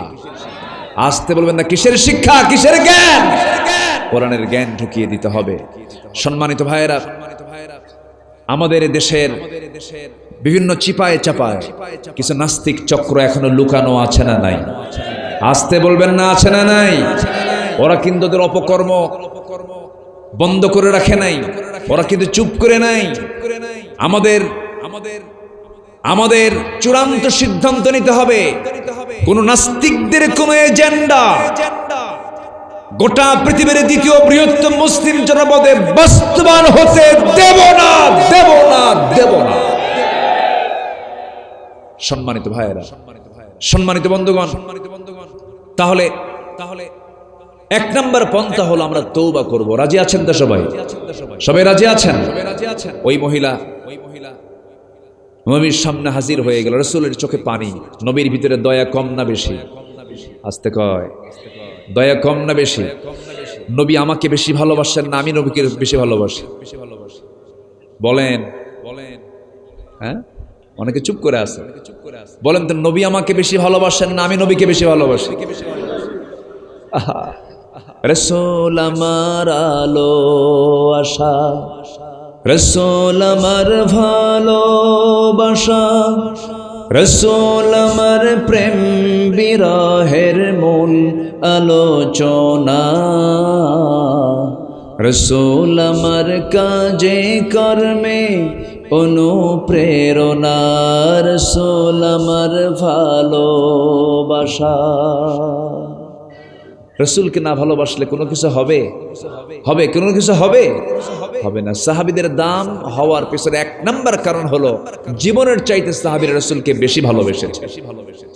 সম্মানিত ভাইরা, সাহাবীরা, ওই মহিলা সাহাবীর চিত্র দেখে রাসূল কাঁদতেছেন, চোখে পানি টলমল করছে। আমার নবীজি বললেন, সাহাবীরা এই মহিলাকে নিয়ে যাও উন্মুক্ত মরু প্রান্তরে, বুক পর্যন্ত পুঁতে রেখে তাকে পাথর মেরে শেষ করে দাও। হুকুমটা বান্দার না, হুকুমটা আল্লাহর? কার হুকুম বলেন? এই জেনার মতো বড় বড় অপরাধ বুঝি আমার দেশে হয় না? আমার দেশে জেনার প্রমাণ হয়ে গেলেও তার শাস্তি হলো আমার দেশে 100 টাকা জরিমানা। কত জরিমানা? 100 টাকা। 100 টাকা জরিমানা দিলেই সব শেষ। অথচ জেনার যে সমাজে থাকবি, নতুন নতুন রোগ সেই সমাজে ছড়িয়ে পড়বে। এই জেনা মুক্ত সমাজ গড়ার জন্য একমাত্র দরকার হলো সমাজে কার আইন। আসতে বলবেন না, কার আইন দরকার? জেনা আছে যেখানে, নতুন নতুন রোগ আছে সেখানে। আমার নবীজি বলে দিলেন, ওই মহিলা উন্মুক্ত মরু প্রান্তরে নিয়ে যাও, পাথর মেরে তাকে শেষ করে দাও। সাহাবে কেরাম তাকে ধরে নিয়ে চলে গেলেন। পাথর মারছিলেন, সাইয়েদনা আলীও ছিলেন তাদের মাঝে। পাথর মারলেন, ওই মহিলার দেহ থেকে ফিঙ্কি দিয়ে কয়েক ফোঁটা রক্ত এসে আলীর গায়ে লাগলো। রক্তটাকে নাপাক মনে করলেন, নাসিকা কঞ্চিত করলেন, ভর্ৎসনা করলেন, লানত করলেন। আমার নবীর কাছে এসে এই ঘটনার পুনরাবৃত্তি করলেন আর বললেন, হুজুর ওই মহিলার নাপাক রক্ত সে ছিটকে লাগলো। রাসূল বলছেন, আলী কার রক্তকে নাপাক রক্ত বলো? তুমি কি জানো ওই মহিলার রক্ত জমিনে স্পর্শ হওয়ার পূর্বে আল্লাহ পাক তাকে জান্নাতের মেহমান বানাইছে? কার রক্তকে নাপাক রক্ত বলো? আমার নবীজি বললেন, যাও ওই মহিলার জানাজার আয়োজন করো। ওই মহিলার জানাজার নামাজের দায়িত্ব আমি কাউকে দেব না, আমি রাসূল নিজে জানাজার দায়িত্ব পালন করব। আমার নবীজি জানাজায় হাজির হলেন। জানাজা সম্পূর্ণ হয়ে গেল। জানাজা যখন সম্পূর্ণ হলো, রাসূল কাঁদা কাঁদা কণ্ঠে বলছেন, সাহাবীরা শোনো, এই মহিলা জীবনের শেষ সময়ে পর্যন্ত যে পরিমাণ তওবা করেছে, এই তওবা যদি মদিনার 70 জন গুনাহগারদের মাঝে যদি বন্টন করা হতো, প্রত্যেকের গুনাহ মাফ করে মহান রব্বুল আলামিন প্রত্যেক 70 জনকে জান্নাত দিয়ে দিতেন। এই জন্য তওবা করার দরকার আছে না নাই? তওবার করার সময় আমাদের এখনো আছে না নাই? আছে, তওবা করে নেব, যখন তখন তওবা করে ফেলবো আমরা। কারণ যে কোনো মুহূর্তে অচিন পাখি খাঁচা থেকে বের হয়ে যাবে, যে কোনো মুহূর্তে আমার জান কবজ হয়ে যাবে। ইদা আসবাহতা ফালা তানতাযিরিল মাসা ওয়া ইদা আমসাইতা ফালা তানতাযিরিস সাবাহ। সকাল পাবে, সন্ধ্যার অপেক্ষা করো না, সন্ধ্যা পাবে, ভোরের অপেক্ষা করবে না। কখন তোমার মালাকুল মউত চলে আসবে।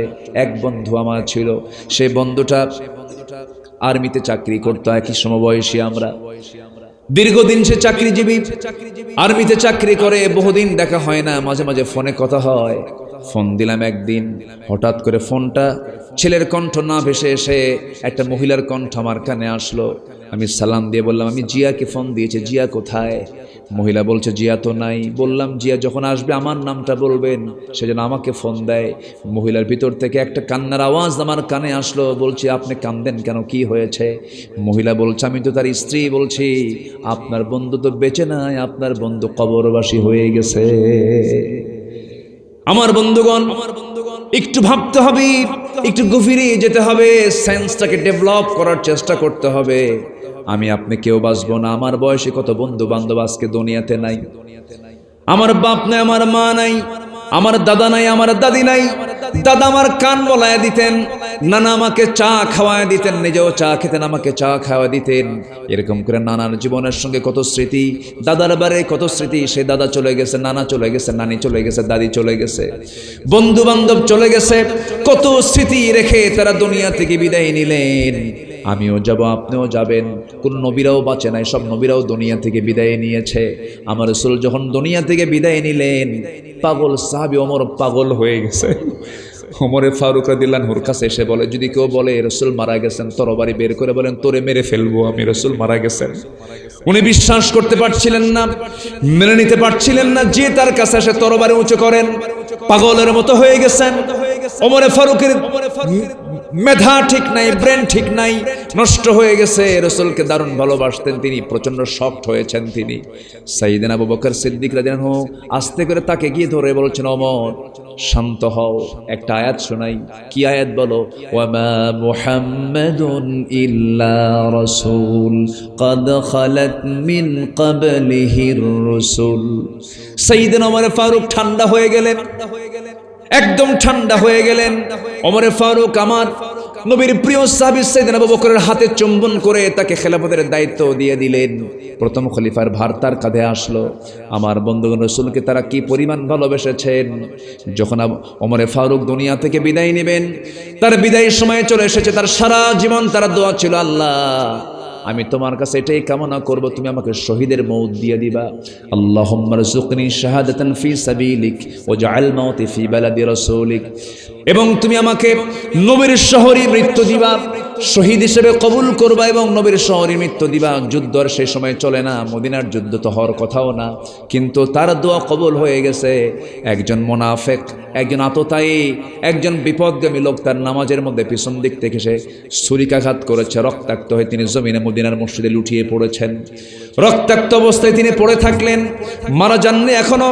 আস্তে করে তার ছেলে আব্দুল্লাহকে ডাক দিয়ে বলছেন, আব্দুল্লাহ এইদিকে আসো, চলে যাও তো একটু কার কাছে, আয়েশার কাছে যাও, নবীর স্ত্রী আম্মা জান আয়েশার কাছে চলে যাও, গিয়ে বলো আমার বন্ধু আবু বকর নবীর পাশে শুয়ে আছে, আমার বড় শখ আমি আমার নবীর পাশে শুয়ে থাকবো। কি মোহাব্বত তাদের মধ্যে কাজ করেছে। বললেন আমি আমার নবীর পাশে ঘুমাতে চাই, নবীর পাশে আমি থাকতে চাই। এমন করে যখন বারবার বলছিলেন, নবীর সঙ্গে তো থাকতে চেয়েছিলেন আম্মা জান আয়েশা সিদ্দিকা রাদিয়াল্লাহু তাআলা আনহা, তার ঘরে তার প্রচন্ড আকাঙ্ক্ষা ছিল আমি নবীর পাশে আমি ঘুমাবো, কিন্তু জায়গাটা ওমর ফারুক চাচ্ছেন, চলে গেছেন, গিয়ে বলছে আব্বা জান আপনার কাছে পাঠালেন, আপনি যদি আপনার জায়গাটা আব্বার জন্য দিতেন, আমার আব্বা ওমর নবীর পাশে একটু ঘুমাতেন, আপনি কি দিবেন নাকি? মুমিনদের দিল ছোট হয় না বড় হয়? ছোট হয় না বড় হয়? আম্মা জান আয়েশা সিদ্দিকা কাঁদতেছেন, কেঁদে কেঁদে বলছেন আহারে ওমর, আজকে রক্তাক্ত হয়ে শহীদের দরজা পেয়ে যাচ্ছে, দুনিয়া থেকে বিদায় হয়ে যাচ্ছে। ওমরের ব্যাপারে রাসূল বলেছেন আমার পরে যদি কেউ নবী হতো লাকানা ওমর, আমার ওমর নবী হয়ে যেত। এত নবুয়তের গুণাবলী সম্পন্ন একজন মানুষ, ওমরের মতো মানুষ যখন আমার কাছে একটা জিনিস চাচ্ছে, আমি তার কাছে কেমন করে ফেরত দিয়ে দেই? আমি আমার নিজের জায়গা ওমরকে দিলাম, ওমর আমার জায়গা নবীর পাশে ঘুমাবে। যেরকম সুবহানাল্লাহ। সাইয়েদনা ওমর ফারুক দুনিয়া থেকে বিদায় নিয়েছেন। রাসূলকে তারা কি লালন করেছেন, কি স্বপ্ন দেখেছেন। আমার নবীজির কাছে এক যুবক এসে বলে, ইয়া রাসূলুল্লাহ, আমার বয়স হয়ে গেছে, আমার বিয়ের দরকার, কালো মানুষ, আমাকে কোনো মহিলা পছন্দ করে না, আমার কি বিয়ে হবে না? রাসূল বলছেন, কে বলছে তোমার বিয়ে হবে না? তোমার বিয়ে হয়ে যাবে, আমি তোমার বিয়ের ঘটকের দায়িত্ব পালন করলাম। হুজুর ঠিক আছে, কাকে বিয়ে করব আমি? যাও হুরে মদিনা, মদিনার একটা সুন্দরী মেয়ে আছে, ইবনে ওহাবের ছেলে মেয়ে, যাও প্রস্তাব দিয়ে দাও। হুজুর আমি একা গিয়ে বলতে পারবো না, আপনি আমাকে লিখে দেন। আমার নবী একটা চিঠি লিখে দিলেন, সেই চিঠিটা মেয়ের বাবার কাছে গিয়ে বলছেন, এই মেয়ের বাবা, ইবনে ওহাব চিঠিখানা পড়ো, তাড়াতাড়ি ব্যবস্থা করো। মেয়ের বাপ চিঠিখানা হাতে নিলেন, মিম মুহাম্মদ সাল্লাল্লাহু আলাইহি ওয়াসাল্লাম। চিঠিখানা পড়ি বলতেছে রিসালাতুন আযীমা, সম্মানজনক চিঠি। এই চিঠি কি কখনো অপমান করা যায় নাকি? রাসূল চিঠি পাঠিয়েছেন, আমি তো রাজি আছি, কিন্তু তুমি তো কালো, দেখি আমার মেয়েটা রাজি হয় কিনা। মেয়ের কাছে গিয়ে বলা মাত্র মেয়ে কান্দে। মেয়ে বলছে, বাবা বুঝতে ভুল করো কেন? রাসূল যে ছেলেকে পাঠিয়েছেন সে কালো হোক আর ধলা হোক এটা আমার দেখার বিষয় না। নবীজির পছন্দ আমার পছন্দ, নবী যাকে পছন্দ করেছেন সে আমার জীবনের একমাত্র স্বামী হবে। জোরে বলেন সুবহানাল্লাহ। মেয়ে রাজি হয়ে গেছে, বাপ এসে বলছে যাও, আমার মেয়ে রাজি। ছেলের আনন্দ দেখে কে? সেই সাহাবী দৌড় মেরে এসে নবীর কাছে বলছেন, সাআদ আল আসওয়াদ আস-সুলাইমি নবীর সামনে দাঁড়িয়ে বলছেন, ইয়া রাসূলুল্লাহ, বিয়েতে সব রাজি হয়ে গেছে, মেয়েও রাজি, মেয়ের বাপও রাজি। রাসূল বলছেন, ঠিক আছে, বিয়ে তো সব ঠিকঠাক হয়ে গেছে, টাকা ছাড়া বিয়ে হবে কেমনে? মোহরনা কোথায়? হুজুর মোহরনার টাকা আমি বের করবো কেমন? আমি তো ফকির, আপনি যত দায়িত্ব নিয়েছেন টাকাটা আপনিই দেন, আমি বিয়ে করি। সুবহানাল্লাহ বলবেন না? কি মজার কথা, কি মজার রাসূল ছিলেন আমার। বিয়েটাকে কত সহজ করে দিয়েছেন। জিনা থেকে বাঁচো, জিনা থেকে বাঁচো, জিনা থেকে বাঁচো, জিনা থেকে বাঁচো। ওয়ালা তাকরাবুজ জিনা ইন্নাহু কানা ফাহিশাতাও ওয়া সাআ সাবিলা। জিনা আছে যেখানে, রোগ আছে সেখানে, অসুস্থতা আছে সেখানে, বরকত নাই সেখানে। সঙ্গে সঙ্গে করলেন কি, আমার নবীজি দুজন সাহাবীকে ডাক দিয়ে বলছেন, 200-400 দিরহাম দিয়ে দাও। দুজনের কাছ থেকে 400 দিরহাম নিয়ে নিলেন, বললেন যাও বাজার করে আসো। বাজার করতে গেছেন, বাজার অর্ধেক হয়েছে, বাজার অর্ধেক হবে, বাজার শুরু করবেন, এমন সময় একজন সাহাবী এসে বলছে, ও সাদ, বিয়ের বাজার করতে এসেছে, তুমি কি জানো যুদ্ধের ডাক চলে আসছে, জিহাদের ডাক চলে এসেছে। বিয়ের বাজার বন্ধ করলেন, ঘোড়া কিনলেন, তরবারি কিনলেন, যুদ্ধে ঝাঁপিয়ে পড়লেন, শহীদ হয়ে গেলেন। আমার নবীজির কানে সংবাদ চলে গেল, রাসূল কাঁদতে কাঁদতে জিহাদের ময়দানে চলে গেলেন। যে দেখেন সাদের মাথার চুলগুলো রক্তাক্ত অবস্থায় পড়ে আছে, মস্তকটা ছিটকে পড়ে আছে। আমার নবীজি তার চেহারার দিকে তাকায়, একবার মুস্কি মুস্কি হাসেন, একবার আবার কান্নায় ভেঙে পড়েন। সাহাবীরা বলছেন, ইয়া রাসূলুল্লাহ, আপনার এমন আচরণ তো আমার ইতিপূর্বে পরিলক্ষিত হয়নি, আপনি এমন করে কাঁদেন কেন, আবার হাসেন কেন? রাসূল বলছেন, সাহাবীরা, আমি এই জন্য কান্দি, আমার সাহাবীর বিয়ের আয়োজন আমি করলাম, আমি বিয়ের ঘটকালীর দায়িত্ব পালন করলাম, কিন্তু আমার সাদ জাগতিক জীবনে একজন নারীকে কাছে নিতে পারল না, নারী জীবনের স্বাদ গ্রহণ করতে পারলো না, এই জন্য আমি কান্দি আর হাসতেছি। এই জন্য আমি আমার নবতী চোখে দেখতে পাচ্ছি আমার সাদকে জান্নাতের হুররা তাকে টানাটানি করে প্রতিযোগিতা করে তাকে জান্নাতের দিকে নিয়ে যেতেছে। আমার বন্ধুগণ, খাঁটি মনে তওবা করব আমরা, রাজি আছেন সবাই? 5 ওয়াক্ত নামাজ পড়বেন, কারা কারা হাত তুলে দেখান দেখি, জোরে বলি ইয়া আল্লাহ, আর জোরে বলি ইয়া আল্লাহ। আমাদেরকে 5 ওয়াক্ত সালাত আদায় করার তৌফিক তুমি আল্লাহ দিয়া দাও, জোরে বলি আমিন, আরো জোরে আমিন। নাম্বার 2 হলো সালাতের প্রতি যত্নবান হওয়া, নামাজের প্রতি যত্নবান হওয়া। এখান থেকে চলে যাব বাড়িতে, 2টা ওয়াক্ত পড়ে আছে, রাতে গিয়েই কিসের সময় আছে বলেন? তাহাজ্জুদ। কয় রাকাত নামাজ? মিনিমাম কয় রাকাত? 2 2 4 রাকাত, 8 রাকাত, 12 রাকাত পড়েছেন মুহাম্মদ সাল্লাল্লাহু আলাইহি ওয়াসাল্লাম। নবীজির তাহাজ্জুদটাও কাজা হয় নাই, নবীজির তাহাজ্জুদও কাজা হয় না। আর তার উম্মতরা নামাজ 5 ওয়াক্ত পড়ে না, এরপরে কয় আমি মুহাম্মদের উম্মত। আছে না নাই বলেন তো? আছে। লজ্জা, লজ্জা, এটা লজ্জা। তাহাজ্জুদ বাড়িতে গিয়ে উযু বানাবেন, উযুর উপরে থাকার চেষ্টা করব আমরা। সাইয়েদনা বেলালকে রাসূল দুনিয়াতে রেখে মেরাজে গেলেন, জান্নাত দেখানো হলো, জান্নাতে ঘুরলেন, দুনিয়াতে এসে বলছেন, বেলাল, তোমার পায়ের, তোমার কণ্ঠের আওয়াজ, তোমার পায়ে হাঁটার আওয়াজ আল্লাহ পাক আমাকে জান্নাতের মধ্যে শুনিয়েছেন। বলা হলো, এটা কেন হলো বেলাল বলো তো?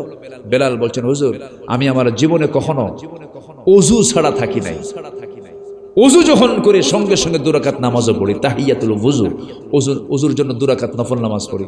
রাসূল বলছেন, এই জন্যই তোমার কণ্ঠ জান্নাত আল্লাহ পাক শুনিয়ে দিয়েছেন। জোরে বলে সুবহানাল্লাহ। তাহলে আমরা এরপরে ফজর নামাজটা পড়ব। নামাজকে আমরা কেউ ছাড়বো? কেউ কি নামাজ ছাড়বো? তাহলে নফসের শুদ্ধতার জন্য তওবা দরকার, নামাজের প্রতি যত্নবান দরকার। নাম্বার 3 হলো সিয়াম সাধনা। রোজা কি শুধু রোজার মাস, না রোজা সারা বছর? বলেন বলেন বলেন। যখনই দেখবেন আপনার মধ্যে ফিতনা কাজ করতেছে, খালি মিছা কথা আসে মুখে, রোজা রাখবেন। যখন দেখতেছেন যে আপনার মধ্যে এরকম বিভিন্ন ওয়াসওয়াসা কাজ করছে, রোজা রেখে দিবেন, সিয়াম সাধনা। নাম্বার 4 হলো আল্লাহর জিকির করা। আল্লাহর জিকির করা মানে হলো, আল্লাহ রাব্বুল আলামিন বলেন, জিকির করলে কি হয়? আল্লাযীনা আমানু ওয়া তাতমাইন্নু কুলুবুহুম বিযিকরিল্লাহ, আলা বিযিকরিল্লাহি তাতমাইন্নুল কুলুব। হৃদয়ের প্রশান্তি কার জিকিরে বলেন? কার জিকিরে বলেন? নাম্বার 5 হলো কোরআনের সঙ্গে সম্পর্ক বৃদ্ধি করা, সময় কম। নাম্বার 6 হলো সেজদায় বেশি বেশি কান্না করা। ইয়াখিরুনা লিল আযকানি ইয়াবকুন ওয়া ইয়াজিদুহুম খুশুআ। জোরে বলুন আল্লাহু আকবার। নাম্বার 7 হলো হালাল রিজিক উপার্জন করা। কুলু মিন তাইয়্যিবাতি ওয়া আমালু সালিহান ইন্নী বিমা তা'মালুনা আলিম। নাম্বার 8 হলো মিথ্যাচার গীবত বর্জন করা। ওয়ালা তাজাসসু ওয়ালা ইয়াগতাব বা'দুকুম বা'দা। নাম্বার 9 হলো অহংকার, আত্মগরিমা বর্জন করা, অহংকার করা যাবে না। ওয়ালা তুসাইর খাদ্দাকা লিন্নাসি ওয়ালা তামশি ফিল আরদি মারহা ইন্নাল্লাহা লা ইউহিব্বু কুল্লা মুখতালিন ফখুর। নাম্বার 10 হলো, সর্বশেষ হলো তাকওয়া অর্জন করা। তওবা দিয়ে শুরু, তাকওয়া অর্জন করতে হবে। আমার নফসের শুদ্ধতা চলে আসবে। ইত্তাকুল্লাহা হাক্কা তুকাতিহি ওয়া লা তামুতুন্না ইল্লা ওয়া আনতুম মুসলিমুন। জোরে বলুন আল্লাহু আকবার। কয়টা শিখলাম, কয়টা কাজ বলেন? 10টা কাজ। সবাই কি পালন করতে রাজি আছেন? 5 ওয়াক্ত নামাজকে কেউ ছেড়ে দিবেন? 5 ওয়াক্ত নামাজ আর জীবনে ছাড়বো না। কারা কারা একটু হাত তুলে দেখান দেখি। জোরে বলি ইয়া আল্লাহ, ইয়া আল্লাহ, ইয়া রহমান, ইয়া রহিম, ইয়া হাইয়্যু, ইয়া কাইয়্যুম বিরহমাতিকা নাস্তাগীথ। আল্লাহ আমাদেরকে 5 ওয়াক্ত সালাত আদায় করার তৌফিক তুমি আল্লাহ দিয়া দাও। জোরে বলি আমিন, আরো জোরে আমিন, আরো জোরে আমিন। অনেক মা বোন মাহফিল আসছেন, আল্লাহ পাক মা বোনদের অংশগ্রহণকে কবুল করুন। জোরে বলি আমিন। মাহফিলে যেমন বোরকা পরে আসছেন, এই বোরকাটা বিয়ের অনুষ্ঠানে, ঈদের দিন, যে কোনো সময় মেয়েদের বোরকা পরার দরকার আছে না নাই? বোরকাকে জঙ্গির পোশাক বলে যারা আখ্যা দিয়েছিল তারা এখন আর এই দেশে নাই, সব দিল্লি গিয়ে বসে আছে। ঠিক কিনা বলেন? এই দেশে মাথায় টুপি পরা এটা ঐতিহ্য, এই দেশে সুন্নত দাড়ি এটা ঐতিহ্য। বোরকা, টুপি, দাড়ি, কোরআন, সুন্নাহ এর বিরুদ্ধে যারাই কথা বলবে আমার বাপ হলেও কোনো ছাড়া নাই। ঠিক কিনা? আমরা ইসলামকে নিয়ে চলবো, লালন করব। ইসলাম হোক আমাদের জীবন চলার পথ, এই আশাবাদ কামনা করে জাস্ট আমি আপনাদের অনেক সময় ক্ষেপণ করে ফেলেছি। আমি চেয়েছিলাম যে আরো আগে শেষ করার জন্য, কিন্তু আপনাদের ওঠা বসার পরিমাণটা কম থাকার কারণে ভাবলাম যে একটু কথা চালায় নেই।